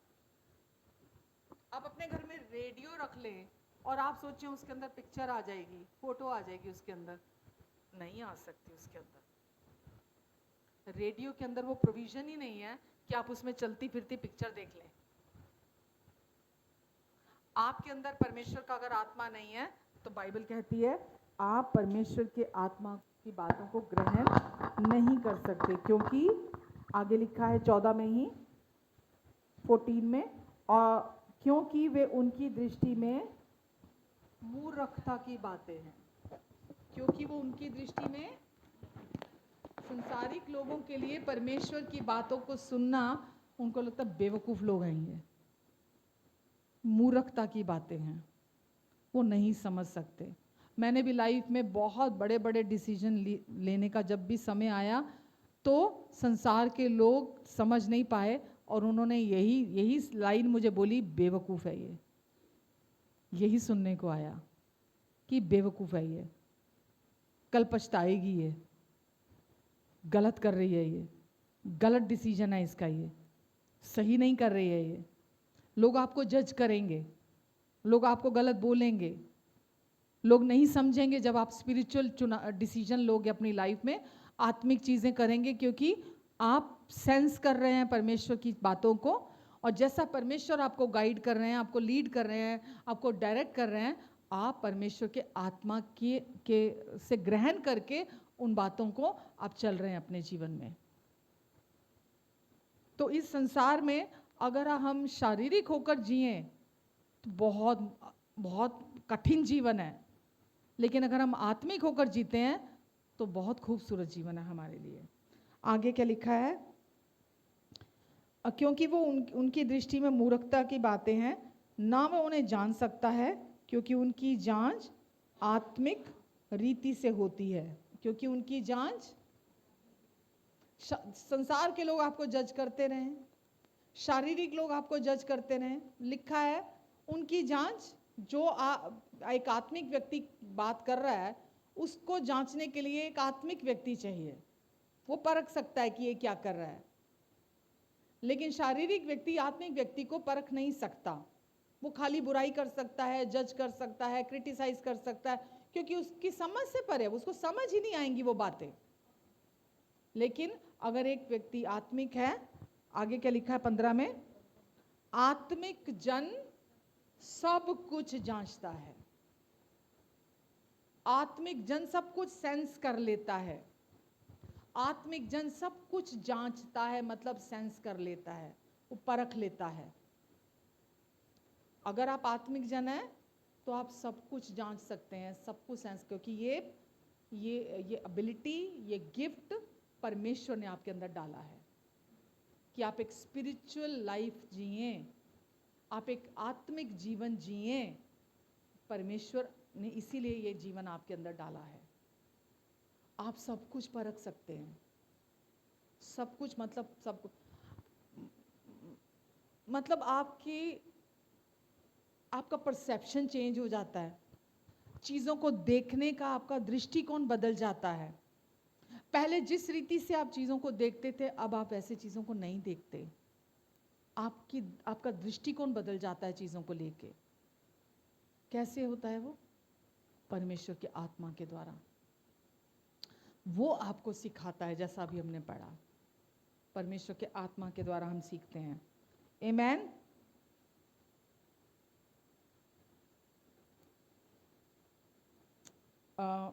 यूहन्ना 3:5,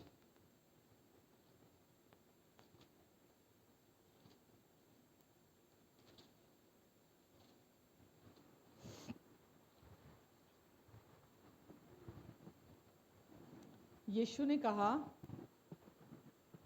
मैं तुझसे सच सच कहता हूं, जब तक कोई मनुष्य जल और आत्मा से ना जन्मे तो वो परमेश्वर के राज्य में प्रवेश नहीं कर सकता। मैं तुमसे सच सच कहता हूं, ये नहीं कहा जब तक कोई व्यक्ति क्रिश्चियन धर्म में ना आ जाए, ये तो नहीं लिखा ना। लिखा है, यीशु ने बोला जब तक कोई व्यक्ति जल और आत्मा से ना जन्मे तब तक वह परमेश्वर के राज्य में प्रवेश नहीं कर सकता। यानी कि आत्मिक जगत जो परमेश्वर ने आपके लिए और मेरे लिए रखा हुआ है, जो प्रोविज़न परमेश्वर ने आपके लिए मेरे लिए रखा हुआ है, वो व्यक्ति उसमें से कुछ भी प्राप्त नहीं कर सकता जब तक कोई व्यक्ति बॉर्न अगेन नहीं होता। बॉर्न अगेन का मतलब ही यही है कि व्यक्ति अपने अंदर परमेश्वर के आत्मा में से रिसीव कर लेता है। परमेश्वर जो उसके अंदर अपना आत्मा डालते हैं वो रिसीव कर लेता है। तो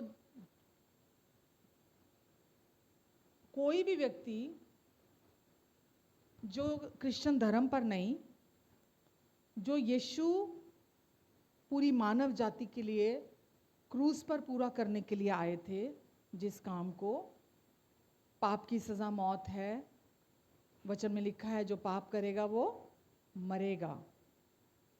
तो यीशु ने क्या किया? परमेश्वर ने क्या किया? खुद यीशु की बॉडी में आए, शरीर धारण किया और खुद वो मौत जो इंसान के नाम की थी उसको अपनी देह पर चुका दिया। यीशु वो पवित्र बलिदान बने जो पूरी मानव जाति के लिए काफ़ी था, पर्याप्त था। और यीशु हमारे पापों के लिए मारे गए, हमारे पापों के लिए गाड़े गए, फिर वो हमारे पापों की कीमत चुकाने के बाद तीसरे दिन मुर्दों में से जी उठे। जो यीशु के साथ हुआ वो पूरी मानव जाति के साथ भी हुआ। जब यीशु गाड़े गए, पूरी मानव जाति यीशु के साथ गाड़ी गई। जब मारे गए, पूरी मानव जाति मारी गई, जब गाड़े गए पूरी मानव जाति, स्पिरिचुअल रैल्म में हुआ ये सब कुछ, आत्मिक रीति से हुआ ये सब कुछ। समझ, मैंने बोला ना, एक जैसे ये फिजिकल रैल्म है जिसको हम रियल समझते हैं, ये उतना रियल नहीं है जितना स्पिरिचुअल रैल्म है। आत्मिक क्षेत्र जितना रियल है, शारीरिक उतना रियल नहीं है, क्योंकि ये एक दिन खत्म हो जाएगा, वो हमेशा बना रहेगा। और परमेश्वर ने ये काम कैसे किया? स्पिरिचुअली किया, लेकिन शरीर में किया, क्योंकि पाप शरीर में हुआ था। आदम ने पाप किस में किया था? बॉडी में किया था। और शरीर में क्योंकि किया था, तो कीमत भी शरीर के द्वारा ही चुकाई जानी थी। इसीलिए परमेश्वर खुद यीशु की देह में आए, अपने लिए एक देह तैयार की, जिसको आज हम जानते हैं यीशु नाम से। और ये पूरी मानव जाति के लिए हुआ। कोई धर्म का काम नहीं है ये, कोई क्रिश्चियन धर्म का काम नहीं है ये परमेश्वर ने अपने सारे बच्चों के लिए किया। और जब कोई इस पूरा हुए काम पर, जो यीशु करने आए थे, उद्धार का काम, मोक्ष का काम, मुक्ति का काम, जब कोई इस पर विश्वास करता है, तो वचन हमें बताता है उसका नया जन्म हो जाता है। उसका नया जन्म हो जाता है। नया जन्म कैसे होता है किसी का? मरने के बाद, या मां के पेट में दोबारा जाके पैदा होने से? एक मैं हूं, मेरा नया जन्म कैसे हुआ? जो यीशु ने क्रूस पर पूरा किया, उस पर विश्वास करने के द्वारा मेरा नया जन्म हुआ। आपका कैसे नया जन्म हुआ? जिस दिन आप देख नहीं सकते उसको, लेकिन आप सेंस कर सकते हैं। आप सेंस कर सकते हैं कि मैं वो पुराना इंसान नहीं हूं, मैं पुराना व्यक्ति नहीं हूं, अब मैं एक नया व्यक्ति हूं, अब मैं न्यू क्रिएशन हूं, नई सृष्टि हूं। अब कुछ बदल गया मेरे अंदर। लोग बोलते पैसा दे के लोगों का रिलीजन चेंज होता है, लोगों को क्रिश्चियन बना लेते हैं पैसा दे के। जब कोई बॉर्न अगेन होता है ना, उसके अंदर की आंखें खुल जाती हैं। जब कोई ये विश्वास करता है कि यीशु आए मेरे पास्ट, प्रेजेंट और मेरे फ्यूचर के, जो मैं लास्ट ब्रेथ पे भी पाप करने वाला हूं, ना सिर्फ मेरे पर पूरे संसार के, हर इंसान के पास्ट, प्रेजेंट और फ्यूचर के भी सारे पापों की कीमत चुका दी। अभी तक जो पाप मैंने नहीं भी किया, अभी मैं जो करने वाला हूं, उसकी भी कीमत यीशु ने चुका दी है। जब कोई व्यक्ति ये विश्वास करता है, तो वो व्यक्ति का नया जन्म हो जाता है। यानी कि परमेश्वर उस विश्वास को देखते हैं, तो उसके अंदर परमेश्वर का आत्मा आके रहने लगता है। और जैसे ही परमेश्वर का आत्मा आता है, वो आत्मिक जन बन जाता है। वो बाहर से वैसा ही दिखाई देता है, लेकिन वो व्यक्ति शारीरिक नहीं रहता, और वो आत्मिक बन जाता है। पहले उसका मन उसको डोमिनेट कर रहा होता है, उस पर प्रभुता कर रहा होता है, लेकिन अभी उसके जीवन में आत्मा परमेश्वर का प्रभुता कर रहा होता है। आपके और मेरे जीवन में प्रभुता किसकी है? परमेश्वर के आत्मा की। हम परमेश्वर के आत्मा के चलाए से चलते। रोमियो 8:9 निकालेंगे, रोमन्स 8:9।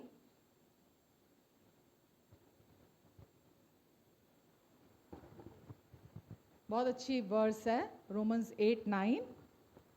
परंतु जबकि परमेश्वर का आत्मा तुम में बसता है, परमेश्वर का आत्मा तुम में बसता है।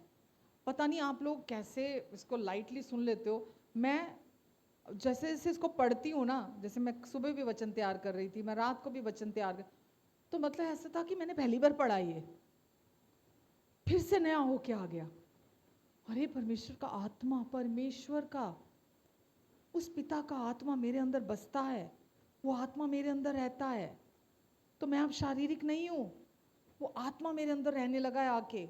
हम अपने आप को सोच, मैं इसकी वाइफ हूँ, मैं इसका हस्बैंड हूँ, मैं इसकी बेटी हूँ, मैं इसकी माँ हूँ, ये मेरा भाई है, ये मेरी बहन है, मैं इसकी बहन हूँ, ये मेरा भाई है, मैं इसकी बहू हूँ, ये मेरी सास है। हम बस इन्हीं रिश्तों में ही उलझ के रह जाते हैं। शारीरिक रिश्तों को ही हम अहमियत देते रहते हैं, हमारे लिए वही बड़ी महत्वपूर्ण होते हैं, हम उन्हीं में उलझ के रह जाते हैं। हम भूल जाते हैं हम एक शारीरिक व्यक्ति नहीं, हम एक आत्मिक व्यक्ति हैं। क्यों? क्योंकि परमेश्वर का आत्मा हम में बसता है। आगे क्या लिखा है?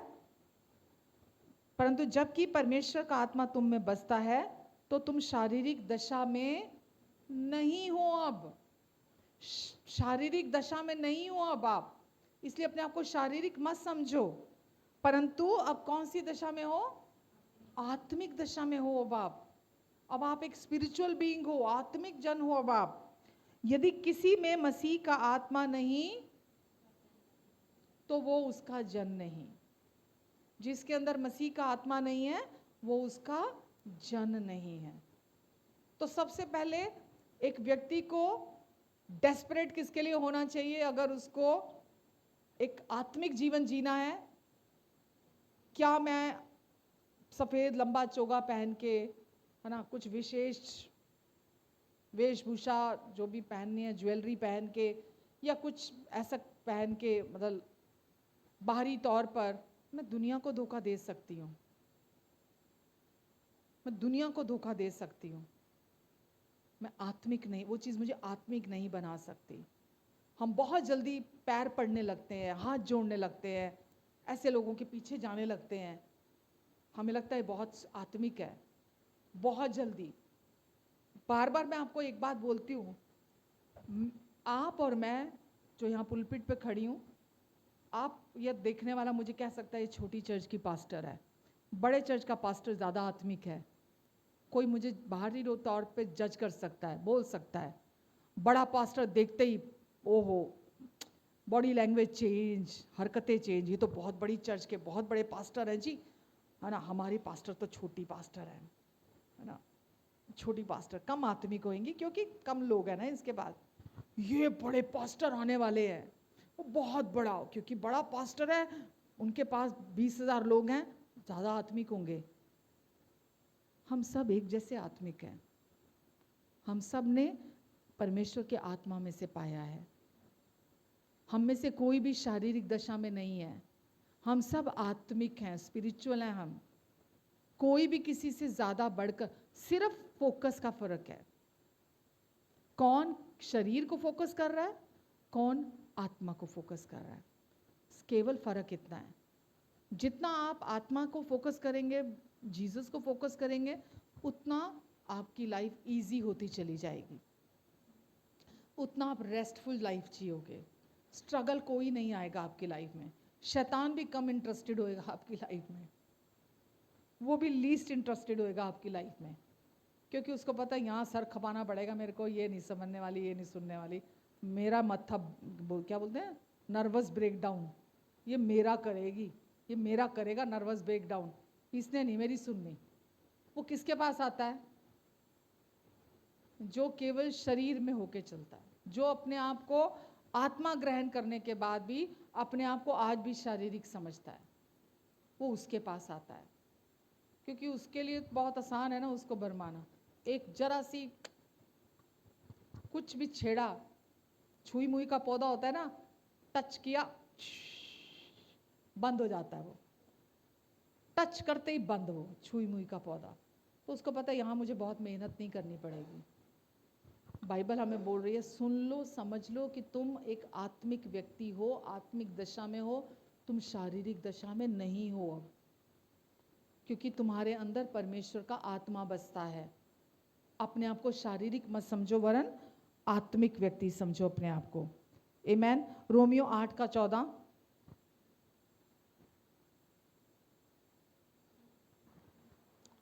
इसलिए कि जितने लोग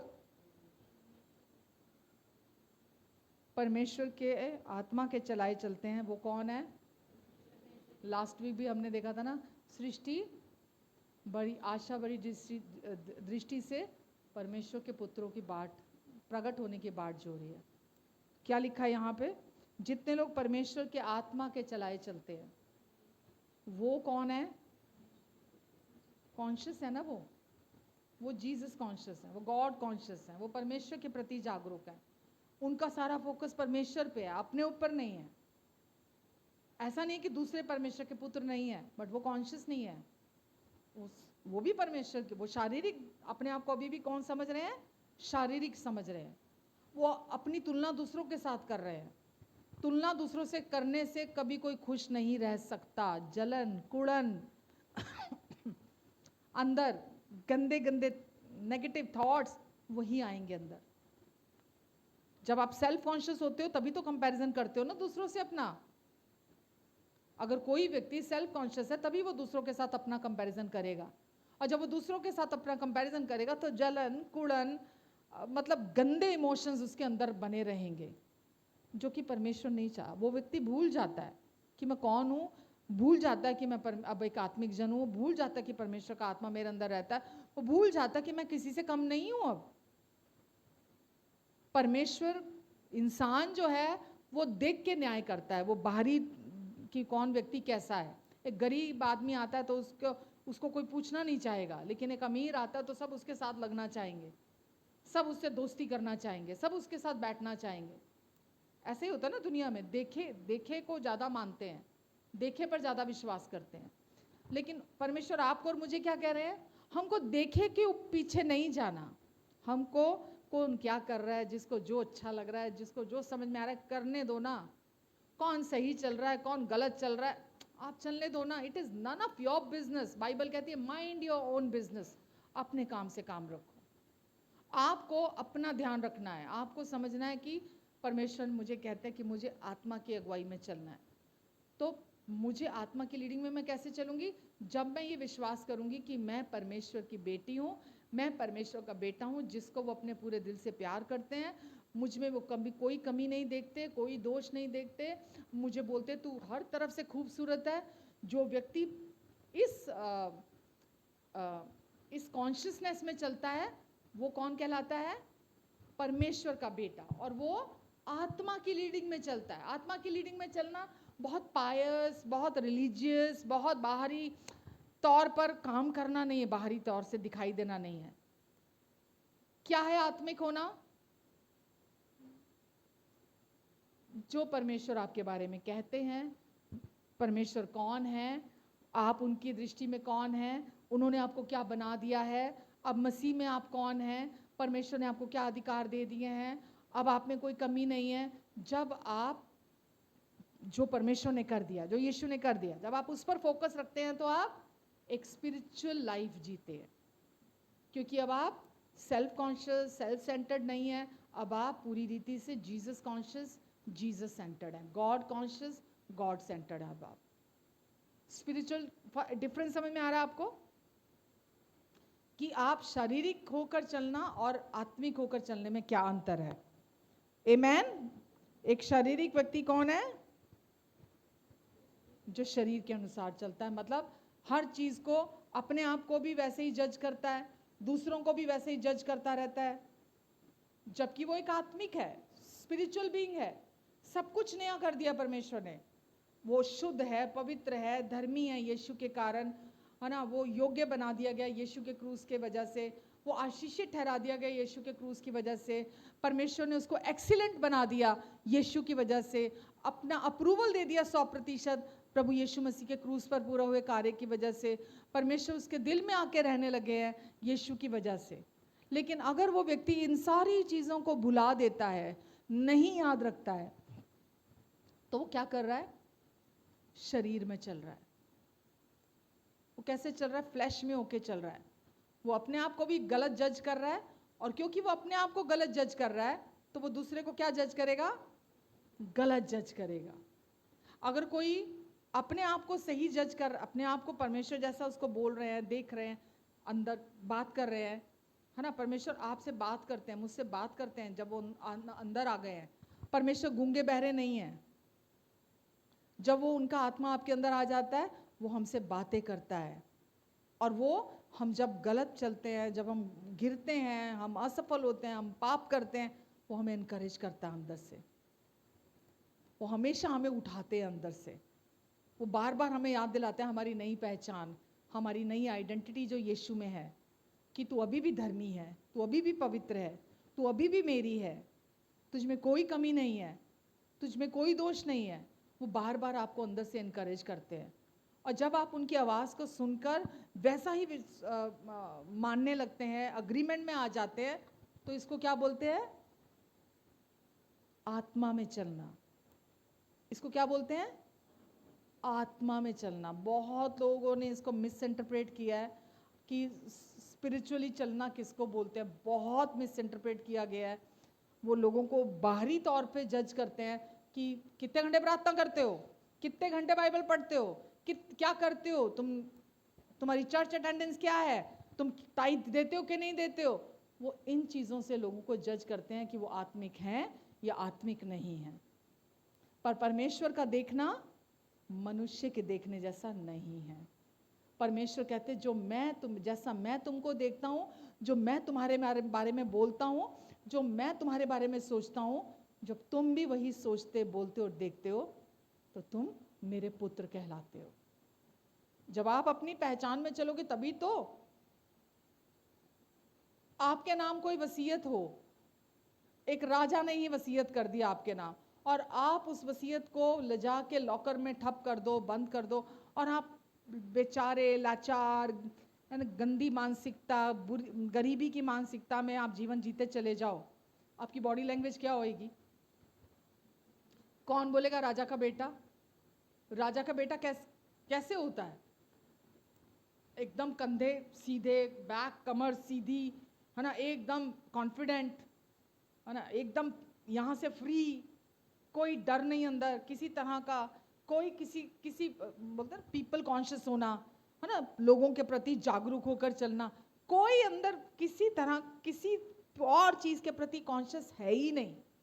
वो केवल अपनी पहचान को जानता है कि वो किसका बेटा है, वो किससे बिलोंग करता है, वो किससे कनेक्टेड है, वो केवल उसको जानता है।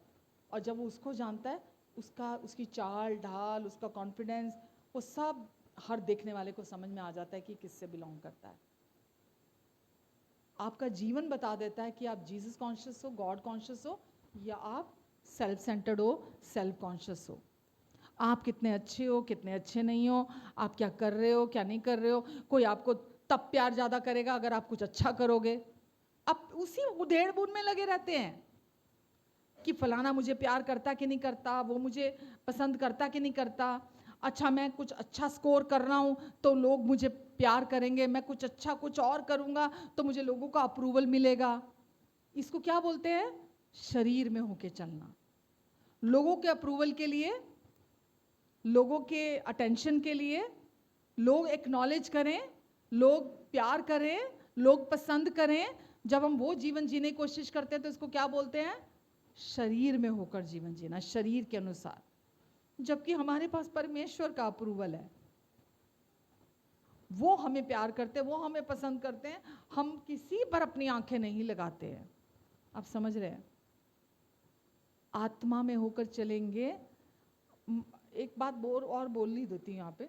हम सोचते शरीर में होकर चलना और आत्मा में होकर चलना। जब चुनाव मेरे पास है तो ये ऐसा है कि मैं मिठाई की दुकान पे जाऊं और मैं जाके बोलूं काजू की बर्फी खाऊं कि खोए की बर्फी खाऊं। मुझे तो काजू पसंद नहीं है तो मैं काजू की बर्फी नहीं, मैं खोए की बर्फी खा लेता हूँ। दूसरा बोले अरे खोए की बर्फी छोड़ना, काजू की बर्फी खाता हूँ। तो ये चुनाव करना, ऐसा चुनाव करना है, ये गलतफहमी में मत रहना। शारीरिक चुनाव करना, मैं बहुत सीरियस बात बोल रही हूँ आपको। शारीरिक तरह से चलना, फ्लैश में चलना, आत्मिक रीति से चलना, यानी कि स्पिरिचुअल चलना, लीडिंग में चलना, ये मिठाई में चुनाव करने वाला नहीं है। अगर आप शारीरिक रीति से चलते हो तो उसका परिणाम है पाप और मृत्यु। हेलो, जब हम शारीरिक रीति से चलते हैं, फ्लैश के अकॉर्डिंगली चलते हैं, तो उसका रिजल्ट क्या है? पाप और मृत्यु।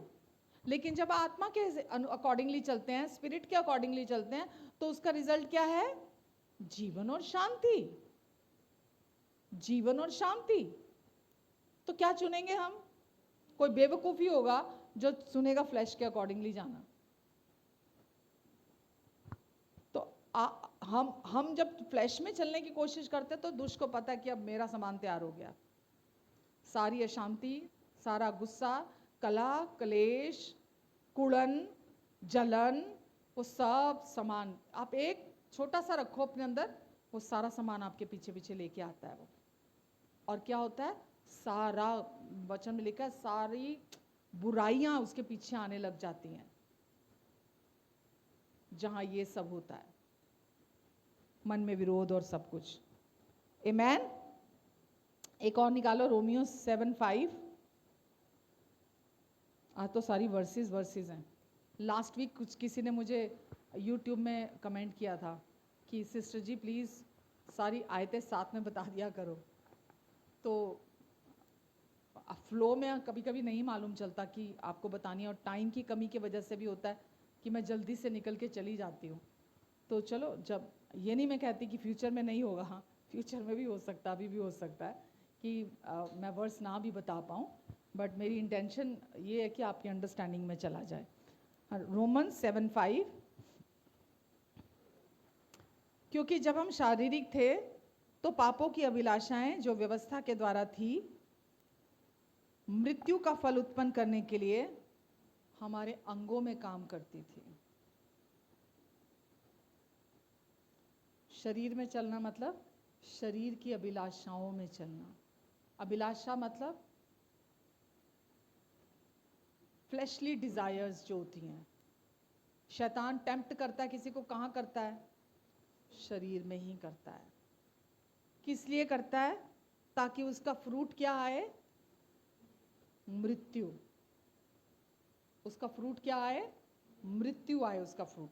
तो क्या लिखा है? क्योंकि जब हम शारीरिक थे तो पापों की अभिलाषाएं जो व्यवस्था के द्वारा थी, मृत्यु का फल उत्पन्न करने के लिए हमारे अंगों में काम कर रही थी।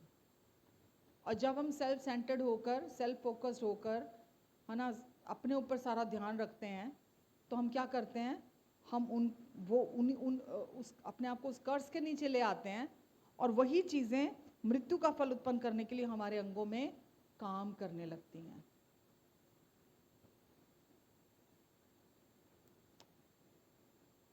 है कि नहीं सीरियस? तो हम ऐसे नहीं कह सकते कि ठीक है हमेशा क्या आत्मा में चलना है, मुझे क्यों चलूँ मैं हमेशा आत्मा में, आत्मा की लीडिंग में? मुझे नहीं चलना आत्मा की लीडिंग में, मेरे से नहीं होता ये। तो फ्रूट तो आप ही का है ना, फ्रूट तो आप ही का है, फ्रूट तो किसी और के पास जाने वाला नहीं है ना। शरीर के अनुसार चलेंगे तो शरीर का फल आएगा, आत्मा के अनुसार चलेंगे तो जीवन और शांति में चलेंगे। रोमियो ही 8:4-5।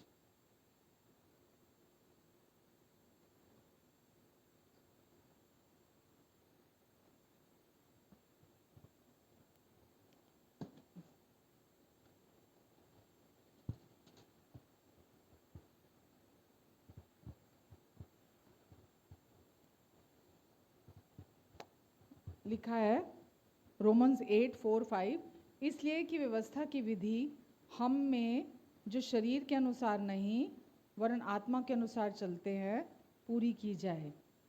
क्योंकि शारीरिक व्यक्ति शरीर की बातों पर मन लगाते हैं, परंतु आत्मिक यानी कि चुनाव करते हैं। शारीरिक शरीर की बातों पर मन लगाते हैं। जो शरीर दुनिया के लोग हैं, अगर देखो, अगर वो शरीर की बातों पर मन लगाते हैं, समझ में आता है, क्योंकि उनके पास परमेश्वर का आत्मा नहीं है, उनके पास परमेश्वर का स्पिरिट नहीं है, है ना। तो वो तो शारीरिक बातों पे मन लगाएंगे, तो वो गलत नहीं है। लेकिन हम जो एक अब आत्मिक जन हैं और आत्मिक दशा में हैं, परमेश्वर हमको क्या बोलते हैं? क्या लिखा? आत्मिक व्यक्ति आत्मा की बातों पर मन लगाते हैं। तो ये परमेश्वर आपको और मुझे, हमें इंस्ट्रक्शन दे रहे हैं, हमें निर्देश दे रहे हैं, हमें ये सिखा रहे हैं, हमें ये बोल रहे हैं कि क्योंकि तुम आत्मिक जन हो तो तुमको कहाँ मन लगाना है? आत्मिक बातों पर मन लगाना है। क्योंकि आत्मिक बातों पर मन लगाने से जीवन और शांति प्राप्त होती है। शारीरिक बातें जो हैं वो पाप और मृत्यु को लेकर आती हैं हमारे जीवन में। आमेन। जब आप मसीह में अब कौन हैं? आप कौन बना दिए गए हैं? अब परमेश्वर ने आपको यीशु के एक ही बलिदान के द्वारा आपको धर्मी बना दिया है। जो पाप से अज्ञात था उसको ही आपके लिए, मेरे लिए परमेश्वर ने पाप ठहराया, ताकि उसमें होके हम परमेश्वर की धार्मिकता बन जाएं। परमेश्वर अब आपके पिता हैं, आप उनकी सबसे प्रिय संतान हैं और परमेश्वर आपसे 100% खुश हैं बिना कुछ किए। आपकी बाइबल स्टडी, आपकी लंबी लंबी प्रेयर्स, आपके बहुत सारे दान और ऑफरिंग देना, आपके और अच्छे अच्छे काम करने को परमेश्वर देखकर अप्रूवल नहीं देने वाले आपको। परमेश्वर आपसे 100% खुश हैं क्योंकि आपने यीशु के क्रूस पर पूरा हुए काम को विश्वास किया। परमेश्वर के साथ आप अग्रीमेंट में आ गए, राजी हो गए आप परमेश्वर के साथ। आपको केवल एक इसी चीज को अपना फोकस बनाकर रखना है। आप कितने अच्छे हैं, कितने बेचारापन आता है ना, मैं तो सबके साथ अच्छा करता हूँ जी, मेरे साथ कोई नहीं करता, मैं तो इतना प्यार करता हूँ जी, मुझे कोई नहीं करता, मैं सबके साथ ये किया, फलाने के साथ, और देखो इतने साल हो गए भलाइयाँ करते हुए उसके साथ की। तो रहो ना आप सेल्फ फोकस, सेल्फ सेंटर्ड रहो आप। इसका फल क्या है? पाप और मृत्यु। दुष्ट को मौका मिलता है। आपने किसी के साथ भी कुछ भी किया, भूल जाओ, फोकस ही नहीं करना, ध्यान ही नहीं रखना, सोचना ही नहीं उसके बारे में। अभी आपको पता होना चाहिए अब मैं मसीह में कौन हूँ, मैं नई सृष्टि हूँ। अब परमेश्वर ही नहीं, वो मेरे अच्छे पिता हैं। अच्छे ही नहीं, वो मेरे बहुत बहुत अच्छे पिता हैं। और अब वो मेरे अंदर रहते हैं, उनका आत्मा मेरे अंदर है। वो मुझे गाइड करना चाहते हैं, लीड करना चाहते हैं, वो मेरे साथ मिलकर काम करना चाहते हैं। परमेश्वर हमेशा आपके साथ हैं, चाहे कुछ भी हो जाए, चाहे कुछ भी हो जाए। जितना आप इस सच्चाई को फोकस करेंगे, आप कैसे चलेंगे? मुश्किल है आत्मा में चलना। लोग इतना हवा बना दिया, आत्मा में चलना, आत्मा में चलना, आत्मा में चलना, आत्मा में चलना। क्या है आत्मा में चलना? विश्वास करना कि अब आप कौन हैं, विश्वास करना यीशु ने जो पूरा कर दिया, विश्वास करना जो यीशु ने आपको बना दिया, विश्वास करना कि अब परमेश्वर की 100% 100% जो उनकी प्रोटेक्शन है अब वो आपके ऊपर है, क्योंकि परमेश्वर का आत्मा आपके अंदर रहता है। उनका 100% उनका पूरा प्रोविज़न आपकी हर ज़रूरत आने से पहले ही आपके अंदर है। उन्होंने सब आपको प्रोवाइड पहले ही करा दिया है। कोई आपको प्यार करे ना करे, आपको अपनी आँखें कोई भी इंसान इस दुनिया में ना आपके लिए प्यार की सप्लाई नहीं बन सकता। सुन रहे हैं आप? आपके प्यार की सप्लाई किसी इंसान से पूरी नहीं हो सकती। कोई इंसान आपके प्यार की सप्लाई को पूरा नहीं कर सकता। डिमांड करोगे तो आप दुखी होकर जियोगे। कोई इंसान नहीं कर सकता। अब परमेश्वर का आत्मा जब आपके अंदर है, सप्लाई आपके अंदर है, प्यार चाहिए आपके अंदर है, क्योंकि परमेश्वर का आत्मा जो प्रेम का आत्मा है वो आपके अंदर है। सब कुछ आपके अंदर है। आपको बाहर कहीं किसी भी ज़रूरत के लिए देखने की ज़रूरत नहीं है। अपनी आंखें सिर्फ और सिर्फ परमेश्वर पर लगा के रखने की ज़रूरत है। आमेन, हालेलुया।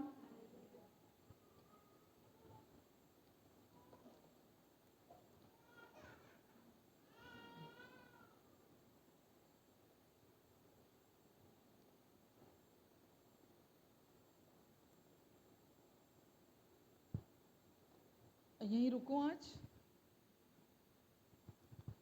कुछ समझ में आया थोड़ा बहुत?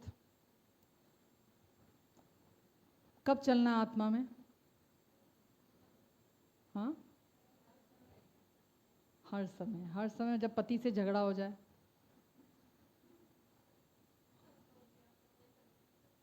नहीं, जब पति ना, विशेष करके पहली बात, जब पति से झगड़ा हो जाए तो क्या करना है? मुंह फुला के घूमना है? क्या करना है? जब पति से झगड़ा हो जाए मुंह फुला लो, 4 घंटे, 6 घंटे, 8 घंटे, 10 घंटे, 12 घंटे, क्या करना है? आपका पति, सबसे पहले पति यीशु है, स्पिरिचुअल हस्बैंड है वो आपके सबसे पहले। और वो आपको उस टाइम जब कुछ बात हुई है वो आपको गाइड करना चाहते हैं, आपको बताना चाहते हैं, आपको लीड करना चाहते हैं, लेकिन आप इतना गुस्से में भर गए हैं और इतना बुरा मान लिया, इतना ऑफेंडेड हो गए आप कि आप उस गाइडेंस को, उस लीडिंग को आप लेने को तैयार नहीं हैं। समझ रहे हैं आप? वो हर टाइम यीशु हमारे पास्ट में, जब हमने यीशु को विश्वास किया था पहली बार, वो हमारे पास्ट के उद्धार करता, हमारे सेवियर नहीं है, वो आपके हर सेकंड के उद्धार करता है। हर सेकंड वो आपको उस सिचुएशन में से बाहर निकालना चाहते हैं जिस सिचुएशन में आप हैं।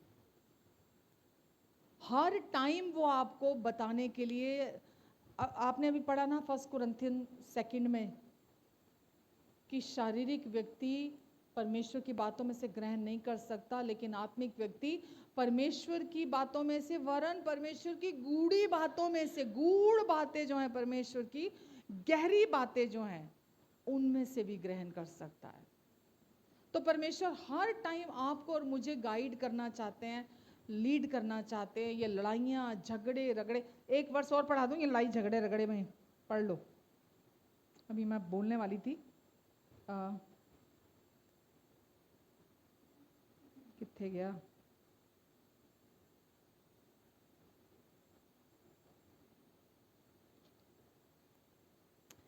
First Corinthian 3:3।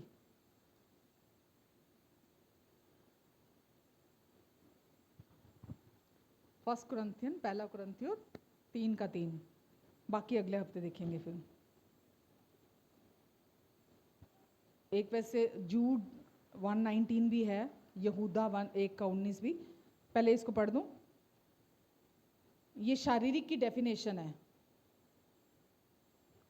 क्योंकि अब तक शारीरिक हो, इसलिए कि जब तुम में जलन है ना, जेलसी है तुम्हारे अंदर, डा है, अभी तक डा और झगड़ा है, तो क्या तुम शारीरिक नहीं हो और तुम मनुष्य की रीति पर नहीं चल रहे? अभी भी तुम संसार के लोगों के हिसाब से चल रहे हो। बिकॉज अभी भी देखो ना, अगर हमारे अंदर लोगों को लेकर जलन है, कुड़न है, हम किसी को खुश देख नहीं सकते, किसी को अमीर देख नहीं सकते, किसी को ऊंचा देख नहीं सकते।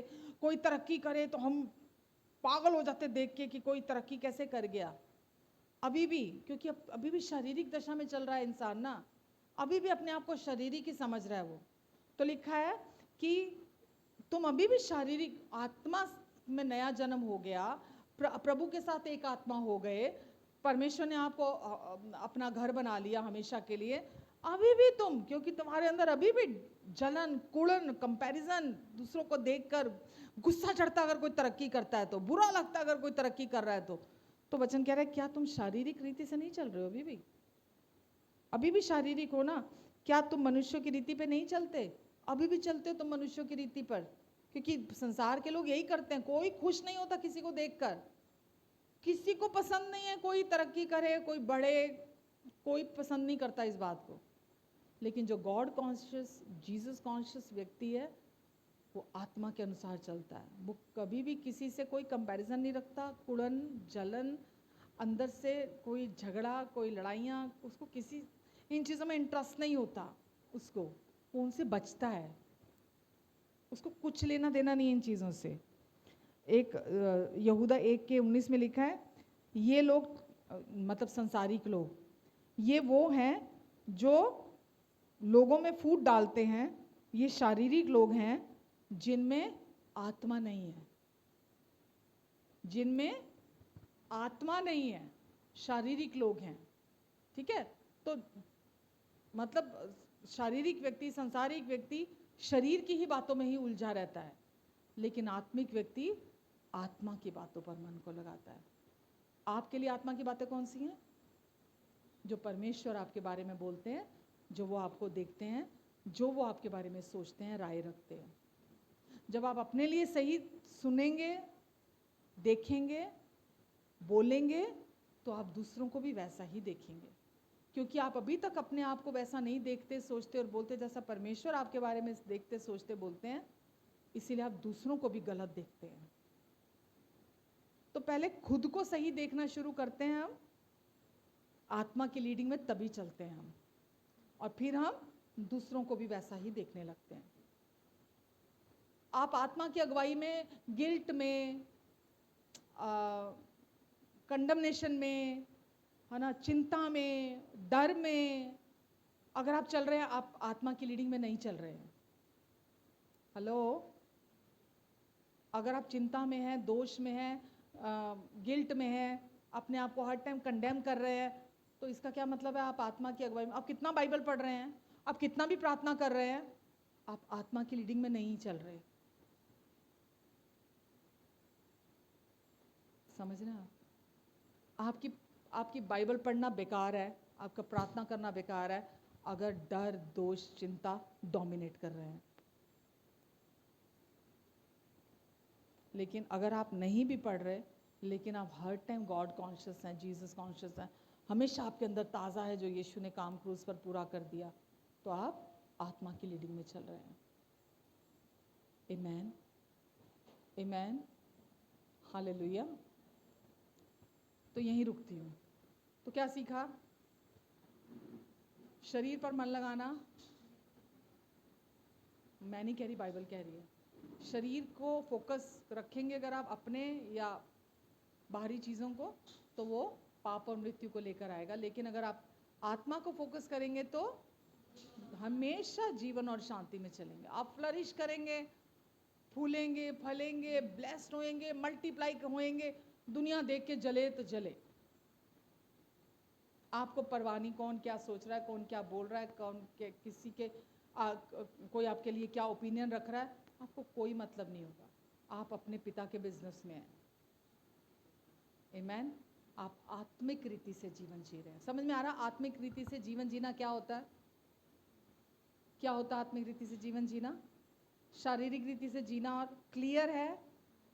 अगर कोई पूछे शारीरिक जीवन जीना क्या है और आत्मिक जीवन जीना क्या है, क्योंकि परमेश्वर चाहते हैं आप आत्मिक जब आप आत्मिक जीवन जियोगे ना, जैसा वचन में लिखा ना, हर समय आत्मिक गीत गाया करो, हर समय भजन गाया करो, आत्मा में प्रार्थना किया करो, फिर ये जीवन आपका चलने लगेगा। क्योंकि आपका फोकस बाहर से अपने आप से हट गया, अब परमेश्वर पे फोकस है। आमेन। आइए प्रार्थना करते हैं। हमारे प्रेमी स्वर्गीय अनुग्रहकारी अच्छे और भले पिता, हम आपको धन्यवाद देते हैं। धन्यवाद परमेश्वर आज के वचन के लिए। आपका वचन जब हृदयों में बोया जाता है, आप उसकी रक्षा करते हैं, और वो वचन 30 गुना, 60 गुना, 100 गुना फल लेकर आता है।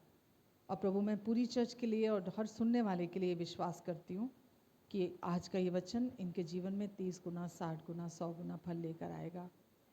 प्रभु, आपका अनुग्रहकारी हाथ आप इन सब पर बनाकर रखेंगे, इनके आने और जाने पर अपनी आशीष को ठहराएंगे, इनके मुख पर अपने मुख के तेज को चमकाएंगे। जहाँ भी ये जाएंगे प्रभु, ये हर समय आपके पंखों की आड़ के नीचे, परों के नीचे सुरक्षित हैं। आपके स्वर्गदूत हर समय इनकी रक्षा और रखवाली करते हैं। आपका वचन कहता है कि तेरे निकट 1000, दाहिने 10,000 गिरें, लेकिन वो दुष्ट तेरे पास आने नहीं पाएगा, और तू अपनी दृष्टि से दुष्टों के अंत को देखेगा। आपका वचन प्रॉमिस करता है कि उसके स्वर्गदूत तेरी हर समय रक्षा करेंगे। वो तेरे निमित्त उन्हें आज्ञा देगा कि पत्थर से ठेस लगकर गिरने से पहले ही वो तुझे हाथों हाथ उठा ले। क्योंकि प्रभु, ये आपके आत्मिक जन हैं, आपके धर्मी बेटे और बेटियां हैं, इसीलिए ये लंबी आयु भी जिएंगे, आत्मा की लीडिंग में चलेंगे। ये आपके पुत्र हैं परमेश्वर, और पूरी सृष्टि भी परमेश्वर, ये जहाँ जहाँ भी जाएंगे सृष्टि भी छुटकारा पाएगी।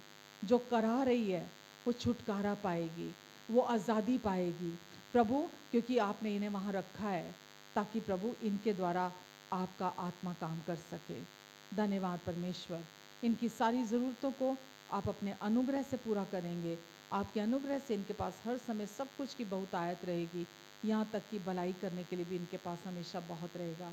अगर कोई बीमार है, जो लोग मेरी आवाज़ सुन रहे हैं या इनका कोई अपना भी, तो मैं आपकी चंगाई को आपके वचन के द्वारा भेजती हूँ। प्रभु यीशु, आपने क्रूस पर इनकी चंगाई को पूरा कर दिया है। चंगाई पूरा हुआ कार्य है, और यीशु आपके कोड़े खाने से ये चंगे हो चुके हैं। इनके प्रियजन आपके कोड़े खाने से चंगे हो चुके हैं। पूरे छुटकारे की घोषणा मैं इनके जीवन में करती हूँ। आपने इन्हें चंगा कर दिया, छुटकारा दिया, और अपना अनुग्रह पर अनुग्रह दिया, उसके लिए भी मैं आपको धन्यवाद देती हूँ। अपने लहू के नीचे, अपने पंखों के तले आप इन सबको कवर करके रखेंगे, यीशु मसीह के नाम से। आमेन, आमेन, आमेन।